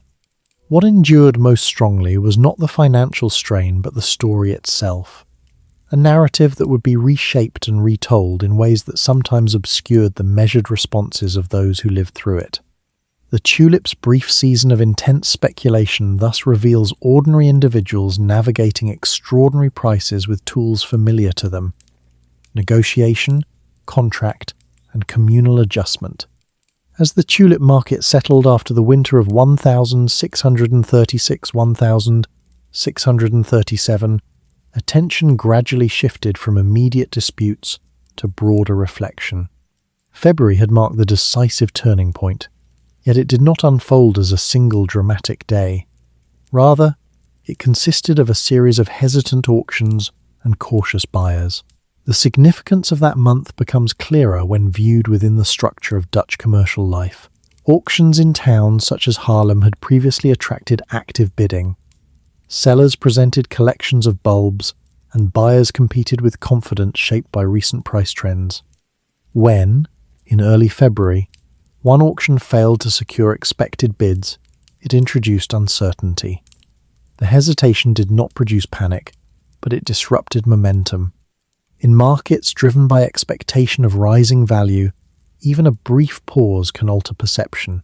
News of subdued bidding travelled along familiar routes through merchants' letters, through conversations in market squares, and through tavern gatherings. The Dutch Republic's compact geography allowed developments in one town to influence others quickly. Participants who had relied on consistent price increases began reassessing risk. In the days that followed, further auctions experienced similar outcomes. Some sellers postponed offerings, hoping that caution was temporary. Others accepted lower bids rather than withdraw entirely. The adjustment was uneven. Certain varieties retained relatively stronger demand, while others saw sharper decline. The significance of February 1637 lies not in a single collapse, but in collective recalibration. Tulip contracts had multiplied rapidly during the preceding months. Their value depended on ongoing willingness of buyers to pay higher sums. Once that willingness diminished, prices naturally adjusted downward. It is important to recognize that this adjustment occurred within an economy still functioning effectively. Grain markets operated normally. The Bank of Amsterdam continued clearing transactions. The Dutch East India Company's activities proceeded without interruption. Tulip trading, though prominent in discourse, represented a specialized sphere. For those holding contracts at peak prices, February introduced practical questions. Should they honor agreements at original terms or seek cancellation? The municipal compromise allowing termination upon payment of a percentage fee provided an answer that balanced interests. By converting many contracts into optional agreements, authorities reduced the risk of prolonged litigation. The court's involvement was procedural rather than punitive. Cases were heard, documents examined, and settlements recorded. The Dutch legal tradition emphasized documentation and negotiation. Tulip disputes fit within this framework. By late February, it was clear that the extraordinary valuations of January would not return immediately. Sellers adjusted expectations. Buyers approached transactions more cautiously. The rapid upward trajectory had ended. Yet even as prices declined, tulips themselves prepared to bloom. The natural cycle continued independent of financial turbulence. In gardens across the Republic, bulbs pushed shoots upward as days lengthened. When flowers opened in spring, their appearance was unchanged by winter contracts. The contrast between the steadiness of nature and the variability of markets did not escape contemporary observers. Some pamphlets commented on the fleeting nature of both blossoms and speculative enthusiasm. These reflections, however, often simplified events to serve moral lessons. In practical terms, February 1637 marked the moment when tulip trading shifted from expansion to consolidation. Contracts were fewer, prices more moderate. The episode did not erase horticultural interest. Instead, it reoriented it towards sustainable cultivation. The experience also revealed structural features of early modern finance. Forward contracts, deposits, and resale before delivery resembled instruments that would become central in later markets. Tulip trading demonstrated how such mechanisms could amplify price movements in either direction. Participants learned from the episode, though not always in abstract terms. Growers recognized the risk of overextending commitments. Buyers became more cautious about relying solely on rising trends. Municipal authorities gained experience coordinating responses to market fluctuations. Over time, February 1637 acquired symbolic weight. Later writers would describe it as the bursting of a bubble. Yet for those present, it was a period of adjustment marked by negotiation rather than catastrophe. The absence of widespread insolvency or systemic collapse distinguishes it from later financial crises. In the months following, tulip prices stabilized at levels reflecting actual demand for cultivation and aesthetic appreciation. Rare varieties still commanded premium sums, though far below winter peaks. Common bulbs circulated among gardeners at accessible prices. The tulip episode thus transitioned from immediate concern to historical memory. Within a generation, it was cited as an example in discussions of trade and speculation. Yet daily life in the Dutch Republic continued along its established course. February 1637 stands as a reminder that markets are sustained by collective expectation. When expectation shifts, even without external shock, valuation adjusts. In the Dutch case, strong institutions and social cohesion facilitated orderly transition. As spring advanced and blooms faded, the Republic resumed attention to shipping schedules, harvest forecasts, and diplomatic developments. The tulip's moment at the centre of commercial conversation had passed, leaving behind records and reflections. The flower remained in gardens. Its reputation as a symbol of excess would grow over centuries, shaped by writers who saw in its brief speculative ascent a narrative suited to broader themes of ambition and caution. In the immediate aftermath of February 1637, attention within Dutch towns centred on practical resolution rather than reflection. Contracts had to be settled, payments clarified, and relationships preserved. The tulip market had not collapsed into chaos, but it had produced a web of obligations requiring careful disentanglement. Municipal councils reviewed petitions from citizens seeking guidance. Some buyers argued that extraordinary price escalation had rendered contracts unreasonable. Sellers, in turn, insisted that agreements were entered voluntarily and should be honoured. The absence of national legislation meant that each town interpreted its authority within local custom. Haarlem, one of the principal centres of tulip trading, played a leading role in shaping policy. City officials examined precedents in commercial law. They recognized that enforcing inflated winter prices might burden individuals disproportionately, particularly where contracts had been resold multiple times. The compromise allowing cancellation upon payment of a modest percentage acknowledged this complexity. Other towns adopted similar measures, though details varied. In Alkmaar and Leiden, discussions reflected concern for maintaining trust in contractual practices without deepening financial strain. The solution balanced these aims by providing partial compensation while permitting withdrawal. The legal characterization of tulip contracts influenced decision-making.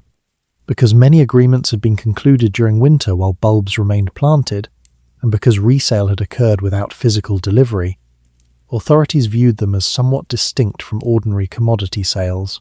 This distinction allowed flexibility in resolution. For participants, the period following the downturn involved negotiation. Some buyers chose to fulfill contracts despite lower market prices, valuing reputation and long-term relationships. Others opted for cancellation fees. Sellers evaluated whether pursuing full payment through courts was worthwhile, considering both legal costs and social consequences. The Dutch commercial environment encouraged settlement over confrontation. Guild membership, church affiliation, and neighbourhood ties interconnected individuals. A dispute over tulips could reverberate across other areas of business. Pragmatism often prevailed. Financially, the scale of exposure was limited relative to the Republic's overall economy. Tulip trading, though highly visible during its peak, did not constitute a dominant sector. Shipping revenues, textile exports, and colonial trade dwarfed bulb transactions. As a result, even widespread contract cancellations did not destabilize public finances or major institutions. The Bank of Amsterdam continued its operations unaffected. Depositors retained confidence. Currency stability persisted. This institutional continuity reinforced broader economic calm. At the same time, the Tulip episode entered public discourse through printed satire. Illustrations depicted allegorical scenes in which figures exchanged valuable goods for flowers, emphasizing perceived folly. Such images resonated with audiences because they dramatized excess in a tangible form, yet they also simplified events into moral caricature. Within households, responses varied. Some families tightened spending temporarily, others experienced minimal impact. The distribution of losses was uneven but contained. Unlike later financial crises involving widespread credit defaults, Tulip contracts typically involved manageable deposits and localized obligations. As spring of 1637 unfolded, blooms emerged in gardens across Holland. For many observers, the sight of tulips returning to ordinary aesthetic appreciation marked a symbolic transition. The flower's presence was no longer accompanied by extraordinary price speculation. Instead, it resumed its role within domestic and public gardens. Growers adjusted cultivation strategies. Rather than expanding stock aggressively in anticipation of soaring prices, they focused on sustainable propagation and reliable customers. The market stabilized around levels consistent with horticultural demand. The memory of winter speculation did not vanish immediately. Conversations in taverns and marketplaces revisited recent events. Individuals recounted their experiences, gains realized, contracts abandoned, negotiations conducted. These stories contributed to collective understanding. In time, however, attention shifted to other concerns. The Dutch Republic remained engaged in geopolitical and commercial competition. Maritime ventures required capital and oversight. Municipal governance addressed infrastructure and trade regulation. Tulips receded from central economic focus. The episode's relative containment demonstrates the resilience of Dutch institutions. The decentralized political structure allowed towns to respond flexibly. The emphasis on documentation and negotiation facilitated orderly settlement. Social cohesion limited escalation. Yet the Tulip episode left subtle traces in attitudes towards speculative trading. Some participants approached future opportunities with increased caution. Others regarded the experience as a natural fluctuation within commerce. The diversity of responses reflected varied individual circumstances. By late 1637 and into 1638, tulip contracts had returned to ordinary patterns. Prices fluctuated within narrower ranges. Rare varieties still commanded respect, but not extraordinary multiples of annual income. Common bulbs remained accessible to gardeners. The Republic's economic trajectory continued upward overall, though future decades would bring challenges from foreign competition and war. Tulip Mania did not derail its development. In examining the period immediately after the downturn, one observes a society adept at managing change without surrendering stability. The Tulip episode, while memorable, became one among many episodes within a dynamic commercial culture.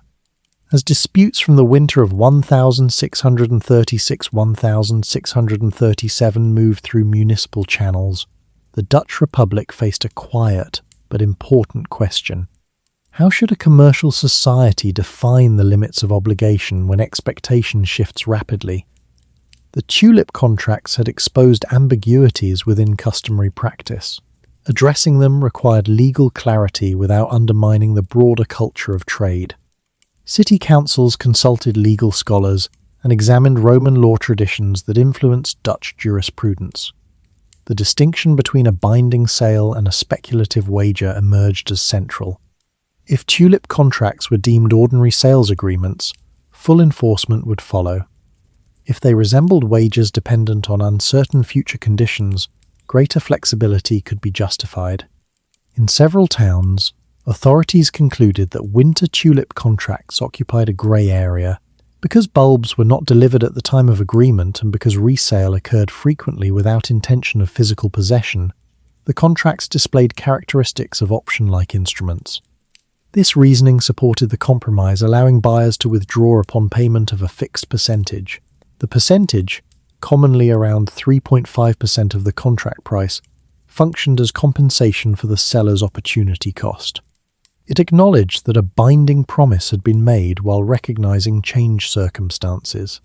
This solution effectively transformed many high-priced contracts into limited liability agreements. The legal response demonstrated the Dutch preference for pragmatic solutions grounded in commercial reality. Rather than imposing punitive measures or voiding all agreements categorically, authorities crafted a middle path. This approach preserved confidence in contractual norms while preventing prolonged conflict. Not all parties accepted settlements immediately. Some cases extended into formal litigation. Notaries recorded depositions and evidence, documenting the terms originally agreed.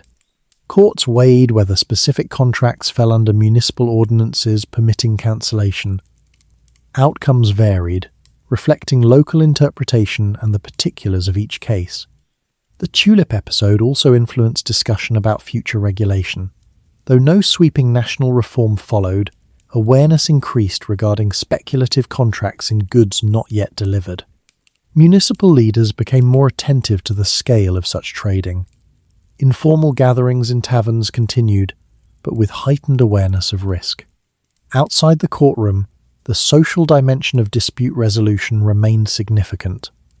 Many participants belonged to guilds or congregations where reputation carried weight.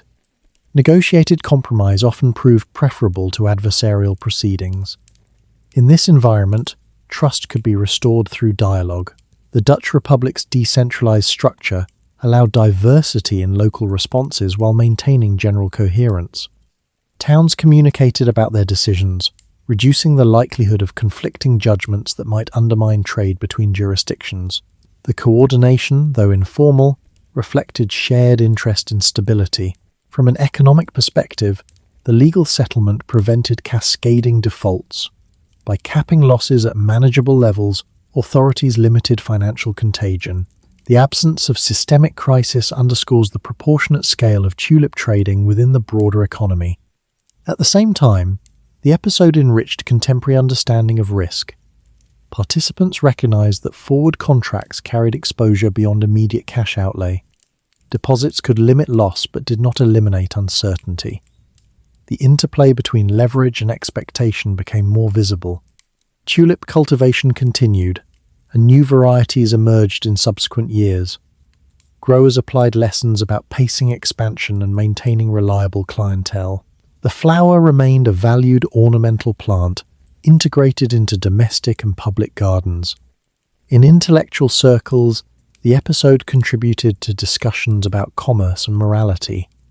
Writers debated the boundary between prudent investment and excess. These conversations did not result in uniform condemnation but reflected ongoing negotiation between profit and caution. As decades passed, the legal compromises of 1637 faded into routine precedent. Tulip contracts no longer dominated municipal agendas, yet the experience informed collective memory of how markets could deviate from steady patterns. The tulip episode illustrates that early modern financial systems were neither naive nor unregulated. They operated within evolving frameworks of custom and law. When stress emerged, adaptation followed. By resolving disputes through measured compromise, Dutch authorities demonstrated commitment to preserving the integrity of trade. The episode did not deter future innovation. The Republic would continue to pioneer financial instruments and commercial practices in subsequent decades. In the quiet resolution of courtrooms and council chambers, the Tulip Mania found its practical conclusion. Contracts were settled, obligations clarified, and attention redirected toward the ongoing tasks of commerce. As the 17th century progressed, the tulip episode began to detach from the specific legal settlements and municipal compromises that had resolved it. Memory, shaped by print and repetition, gradually simplified what had been a complex and localized market adjustment. The story became easier to tell when stripped of procedural detail. Early pamphlets published in 1637 and shortly thereafter had already introduced elements of satire and moral commentary. These texts often emphasized the most striking prices recorded at the height of the winter trade. Lists of sums paid for rare varieties were presented in ways that invited astonishment. Some pamphlets paired those figures with exaggerated claims of goods allegedly exchanged for bulbs. The intention was less to document than to illustrate perceived folly. As the decades passed, such pamphlets were reprinted and cited by later authors. Their tone, sometimes ironic or cautionary, gradually shaped a narrative of collective madness. In this telling, the Dutch Republic appeared briefly overtaken by irrational enthusiasm for flowers, with citizens from all walks of life abandoning practical judgment. Foreign writers amplified this portrayal. In France and England, where commercial rivalry with the Dutch Republic was strong, the tulip episode provided a convenient anecdote illustrating supposed excess in Dutch mercantile culture. The image of merchants trading houses for bulbs circulated widely, though archival evidence suggests that such transactions were rare and often misrepresented. By the 18th century, the story of Tulip Mania had become a rhetorical device. Writers discussing speculative ventures invoked it as an early warning example. The details of municipal compromise or the limited scale of losses were less frequently mentioned. Instead, emphasis rested on the rapid rise and sudden fall of prices. 19th century historians and economists further embedded tulip mania within broader theories of financial cycles. As industrialization expanded and stock markets grew more complex, scholars sought historical precedents for speculative booms. The tulip episode provided a clear and memorable case. It was described as the first recorded bubble in modern economic history. In this reinterpretation, the term mania gained prominence. It conveyed the idea of collective irrationality, a temporary departure from reason. The simplicity of the narrative flower prices rising to extraordinary heights before collapsing made it accessible. The nuances of 17th century Dutch legal practice receded into footnotes. 20th century scholarship began to reassess the episode using archival research. Historians examined notarial contracts, court records, and municipal ordinances to measure the scale of involvement more accurately. Their findings suggested that while price escalation had indeed been dramatic for certain rare varieties, participation was narrower than previously assumed. Losses, though real, did not devastate the national economy. This revision did not eliminate the popular image of tulip mania. Textbooks and journalistic accounts often continue to present it as a vivid illustration of speculative excess. The endurance of the simplified narrative reflects its metaphorical power. A flower is easily visualized. Its fragility underscores the perceived fragility of speculative valuation.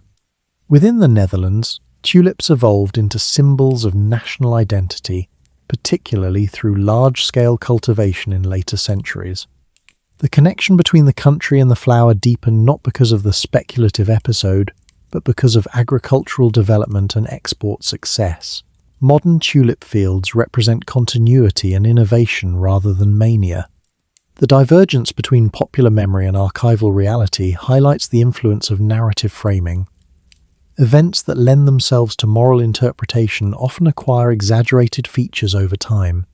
Tulip mania became shorthand for the dangers of market enthusiasm, untethered from intrinsic value. Yet returning to primary records reveals a more measured story.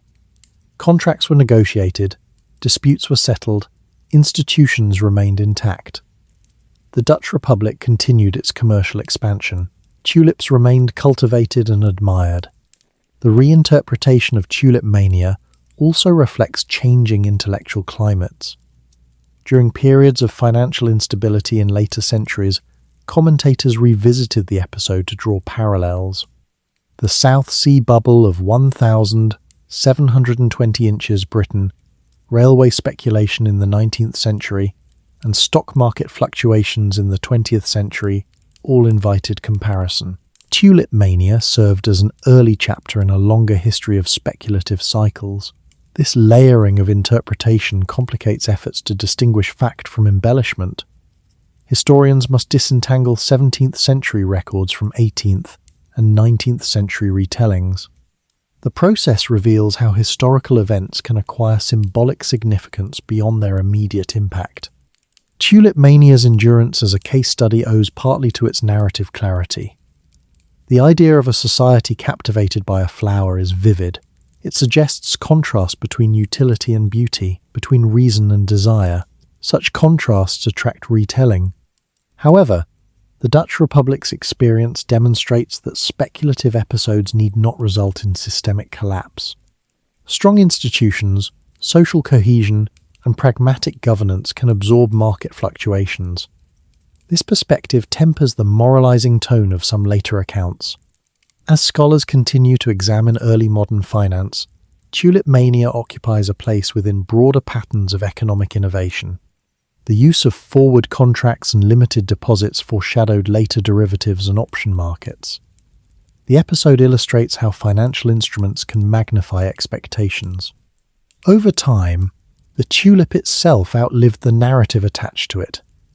Growers developed new varieties free from the viral breaking that had once enhanced value. Horticultural science advanced. International trade in bulbs expanded far beyond the scale of 17th century speculation. The mythic quality of Tulip Mania persists because it condenses complex economic behavior into a single emblematic image. Yet beneath that image lies a documented history of measured adjustment rather than collapse.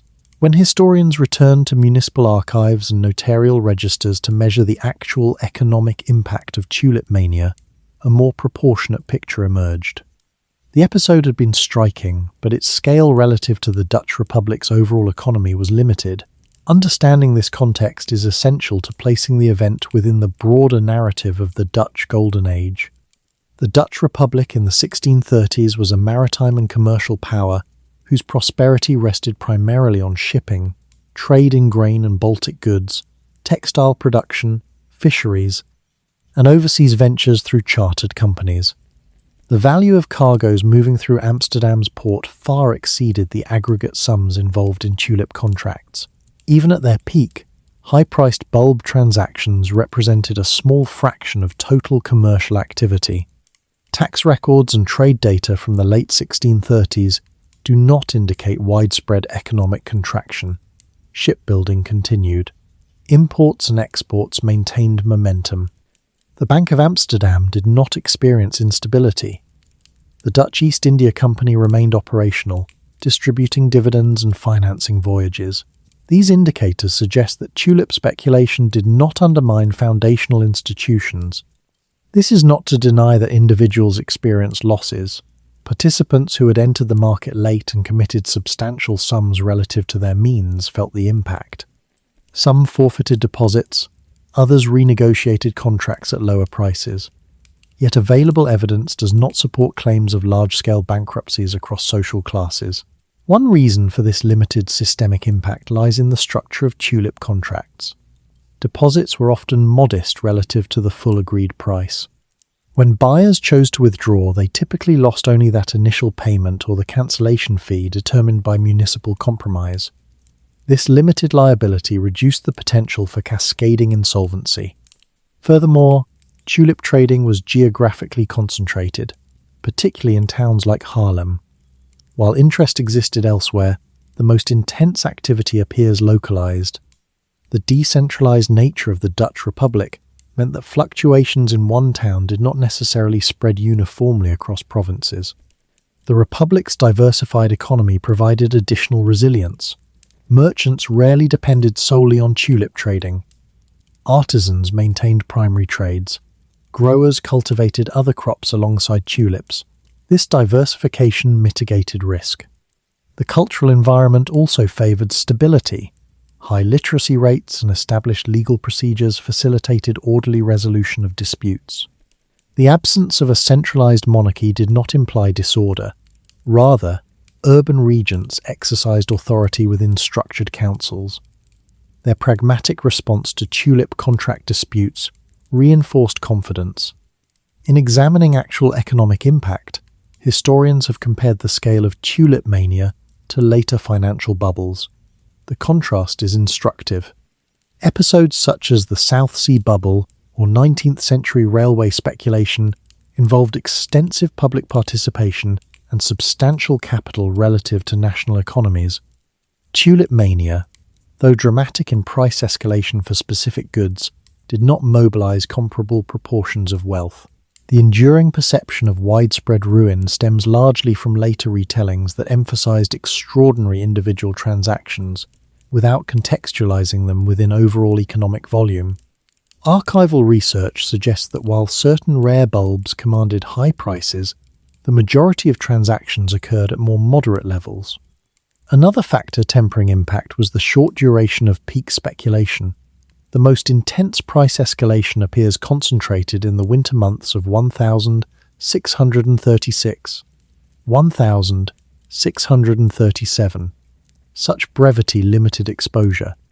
Had high prices persisted for years, deeper structural distortions might have developed. Tulip cultivation continued after the downturn, and the flower remained valued as an ornamental plant. Prices stabilized at sustainable levels. Growers adapted to reduce speculative demand by focusing on horticultural markets.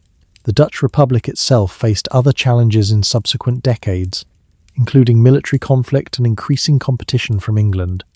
These factors influenced economic trajectories more significantly than tulip speculation. The Republic's eventual relative decline in the late 17th century resulted from geopolitical and structural changes, rather than from the brief tulip episode. The reassessment of Tulip Mania's real economic impact underscores the importance of proportion in historical analysis. Dramatic anecdotes can obscure scale.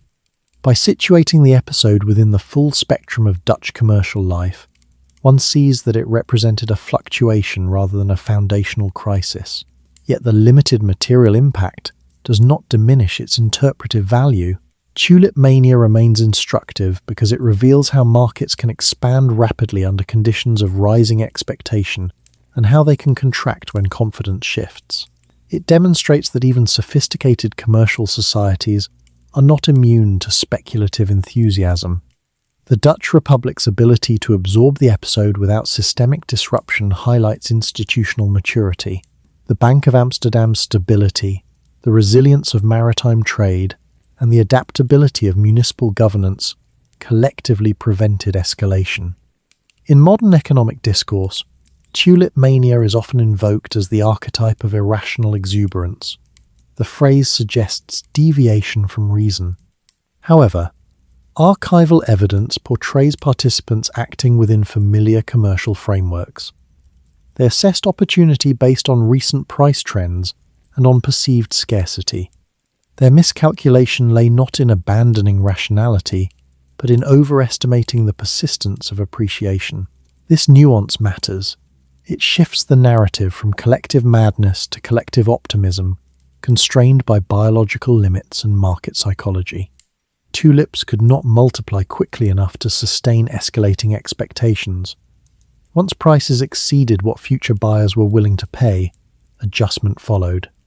In sum, the real economic impact of Tulip Mania was contained and temporary. It affected individuals unevenly, but did not destabilize the Dutch Republic's broader commercial system. Its significance lies less in measurable damage than in symbolic resonance. By understanding both scale and perception, one gains a balanced view. The tulip episode illustrates the interplay between beauty, scarcity, expectation, and institutional response within a prosperous society. Even as the financial intensity of tulip trading faded after 1637, the flower itself retained a visible and meaningful presence within Dutch culture. Its role shifted away from speculative contracts and returned to gardens, paintings, and domestic interiors. In this quieter sphere, tulips became part of the aesthetic language of the Dutch Golden Age. 17th century Dutch painting offers valuable insight into how tulips were perceived. Still life artists arranged flowers in carefully composed bouquets, often combining blooms that would not naturally appear in the same season. Tulips frequently occupied prominent positions within these arrangements. Their tall stems and patterned petals provided visual contrast against darker backgrounds. Painters such as Ambrosius Bosquet the Elder and his successors specialized in floral still lifes. In their works, tulips appear alongside roses, irises, lilies, and exotic shells. The compositions emphasize texture and color, highlighting the intricacy of each petal. These paintings were not direct commentaries on speculation. Rather, they reflected appreciation for botanical diversity and cultivated taste. At the same time, still life painting carried symbolic dimensions. The fleeting nature of flowers could suggest transience. A bloom at its peak implied eventual fading. Such imagery resonated within a Calvinist culture attentive to impermanence. Tulips, with their brief but striking spring display, fit naturally into this framework. In domestic settings, tulips were often displayed in specialized vases designed with multiple spouts. These vessels allowed individual stems to stand upright without crowding. The presence of such vases indicates that flower display was deliberate and valued. A tulip in bloom offered a moment of visual pleasure within orderly interiors. Horticulture continued developing throughout the 17th century. Growers refined propagation techniques, selecting bulbs for stable coloration and vigor. Awareness gradually increased that broken patterns resulted from underlying weakness. Over time, preference shifted towards solid-colored varieties that maintained consistent blooms. The Netherlands climate proved favorable for large-scale bulb cultivation. Sandy soils and moderate maritime conditions supported growth. Regions such as the area around Haarlem became centers for horticultural expertise. Though 17th century production was modest compared to later centuries, the foundations were established. Tulips also appeared in botanical publications. Florilegia included engraved images of prized varieties, preserving their appearance beyond a single season. These books circulated among collectors and scholars, reinforcing tulips' place within learned culture. The association between the Netherlands and tulips strengthened gradually. By the 18th century, Dutch growers were exporting bulbs to other European countries. The trade no longer revolved around speculative winter contracts, but around stable agricultural production. In literature, tulips occasionally served as metaphors for beauty or fragility. Writers referenced the earlier speculative episode, but often in passing. The flower's symbolic value exceeded its financial history. The cultural persistence of tulips illustrates how an object can transcend a moment of economic distortion. While Tulip Mania became shorthand for speculation in economic writing, everyday experience of the flower remained grounded in horticulture and art. In the centuries that followed, tulip cultivation expanded dramatically. Innovations in breeding produced new varieties with predictable patterns and robust growth. The development of greenhouse technology and improved transport networks facilitated international trade. The Netherlands emerged as a leading exporter of bulbs worldwide. Modern tulip fields, stretching in vibrant rows across Dutch landscapes each spring, represent the culmination of this long horticultural tradition. They owe more to agricultural expertise and global commerce than to 17th century speculation. Within the Dutch Republic of the 1600s, tulips became integrated into civic identity. Towns took pride in local growers. Floral competitions and exhibitions showcased skill. The memory of speculative excess did not prevent admiration of the flower itself. The contrast between financial volatility and cultural continuity underscores an important distinction. Markets fluctuate, but aesthetic appreciation can endure. Tulips returned each spring, indifferent to prior contract prices. The artistic record ensures that we can still see varieties that may no longer exist. Paintings preserve patterns that were once rare and admired. Through art, the tulip's 17th century presence remains visible. Thus, the tulip's cultural life extended far beyond the brief winter when prices surged. Its petals continued to unfold in gardens and canvases, contributing to a visual heritage that endures today. In understanding Tulip Mania, it is essential not to reduce the flower to a symbol of excess alone. It was, and remains, a botanical marvel shaped by geography, cultivation, and human appreciation. The Dutch Golden Age produced achievements in art, science, and commerce. Tulips intersected with all three domains. Their speculative episode occupies a chapter within that broader story, but not its entirety. As the 17th century advanced, tulips flourished quietly, detached from the fevered trading that had once attached extraordinary numbers to their bulbs. They continued to bloom each spring, offering colour against brick facades and canal waters. As economic thought matured in the centuries following the Dutch Golden Age, Tulip Mania acquired a new function. It became a reference point, a historical example invoked whenever markets appeared to surge beyond measured valuation.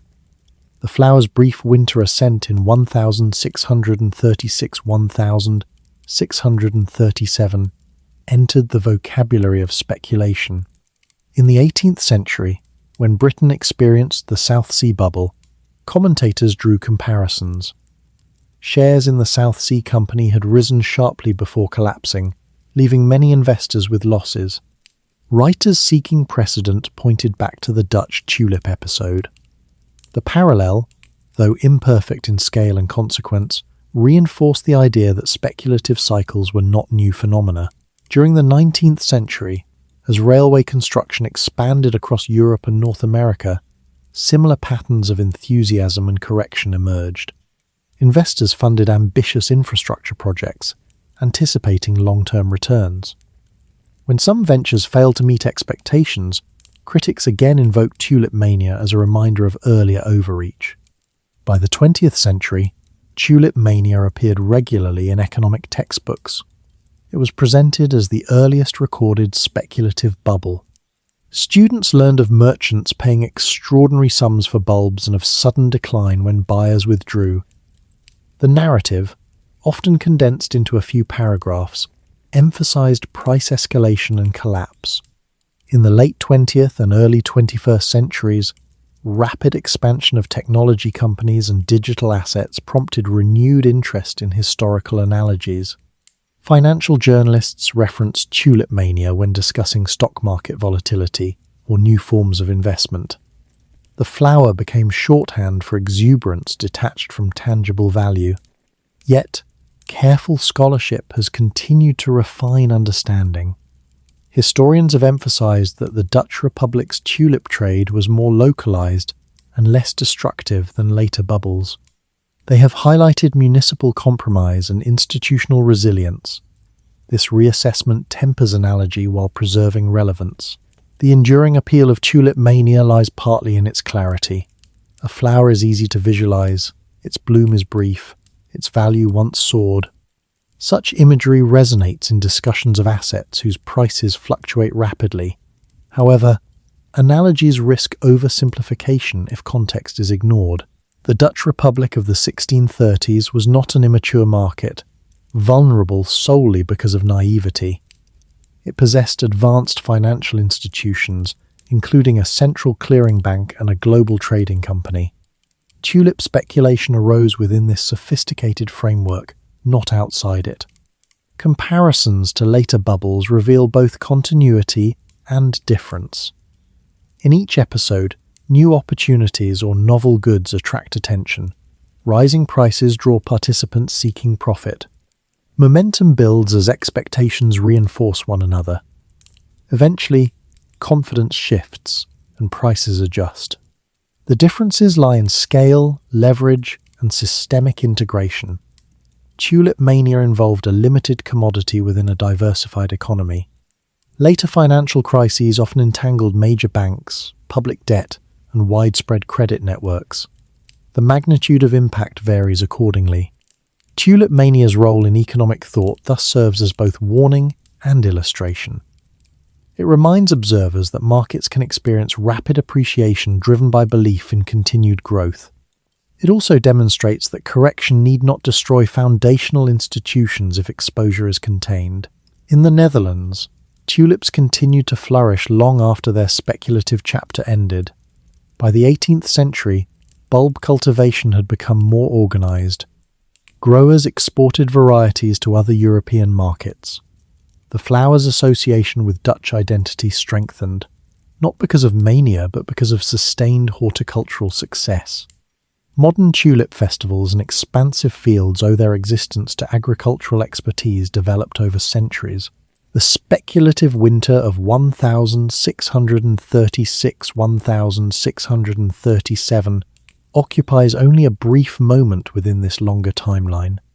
Economists analyzing speculative cycles often emphasize behavioral factors, herd behavior, overconfidence, and extrapolation of recent trends. Tulip Mania provides early documentation of these tendencies. Participants observed rising prices and anticipated continuation. When bids faltered, adjustment followed. Through the late 17th and 18th centuries, bulb cultivation grew more systematic. Growers refined breeding techniques, selecting for durability and stable color, rather than the fragile, broken patterns prized during the speculative years. As knowledge of plant health improved, the viral cause of dramatic streaking became better understood, and preference gradually shifted towards strong, predictable blooms. Regions near Haarlem, with sandy, well-drained soil, became centers of bulb farming. Fields were organized in orderly rows. Propagation followed seasonal rhythms carefully observed over generations. What had once been cultivated in small garden plots evolved into structured agricultural enterprise. By the 19th century, advances in transport and refrigeration enabled large-scale export. Dutch bulbs traveled across Europe and eventually to North America and Asia. Tulips appeared in public parks, private estates, and urban flower beds far beyond their earlier limited circulation. The Netherlands emerged as a global leader in bulb production, a position it continues to hold. This transformation illustrates an important distinction. The speculative episode of 1636–1637 did not define the tulip's legacy. Instead, sustained horticultural expertise did. The flower's economic importance eventually rested on reliable cultivation and international trade rather than on volatile contract pricing. Within Dutch culture, tulips became visual shorthand for springtime renewal. Festivals celebrated blooming fields. Artists depicted expansive landscapes of color stretching beneath wide skies. Tourism grew around seasonal displays. The tulip's association with national identity strengthened through continuity rather than through speculation. The story of Tulip Mania endures primarily in economic literature. In daily Dutch life, the flower's meaning is practical and aesthetic. It signals the end of winter, the arrival of longer days, and the persistence of cultivated beauty. Looking back to the early 17th century, one sees a society at the height of commercial confidence. The Dutch Republic had developed financial tools and networks that supported global trade. Tulip speculation emerged within that environment, shaped by scarcity, expectation, and leverage. When confidence shifted, institutions responded with measured compromise. The episode demonstrates that markets can amplify human optimism, especially when novelty intersects with perceived opportunity. It also shows that strong civic structures can absorb adjustment without collapse. Tulip Mania's historical significance lies not in ruin but in revelation. It reveals how value is constructed socially, how expectation influences price, and how narrative can reshape memory. Over time, the image of citizens trading fortunes for flowers overshadowed the more measured reality of negotiation and containment. Yet beneath layers of interpretation, the tulip remains a plant whose life cycle unfolds predictably. Planted in autumn, dormant through winter, blooming in spring, and retreating again into the bulb, it follows a rhythm older than markets. The Dutch Republic, that once traded tulip contracts, evolved into a modern Netherlands known worldwide for horticulture and design. The flower's journey from Central Asia to global symbol reflects centuries of adaptation and cultivation. In tracing Tulip Mania from its botanical origins to its economic legend, one sees how beauty and commerce intersect, how institutions mediate risk, and how memory shapes meaning. The episode stands as an early chapter in the history of speculative markets, but also as part of a longer narrative of agricultural achievement. And so, as fields of tulips continue to bloom each spring, their colours stretching in orderly rows, they carry with them a layered past. Not merely a tale of soaring prices, but of trade routes, botanical curiosity, municipal pragmatism, artistic expression, and enduring cultivation. The winter of speculation has long since passed. The flower endures. Now let the colours fade gently into dusk. Imagine the fields at evening, the sky softening above them. The bulbs rest once more beneath quiet soil,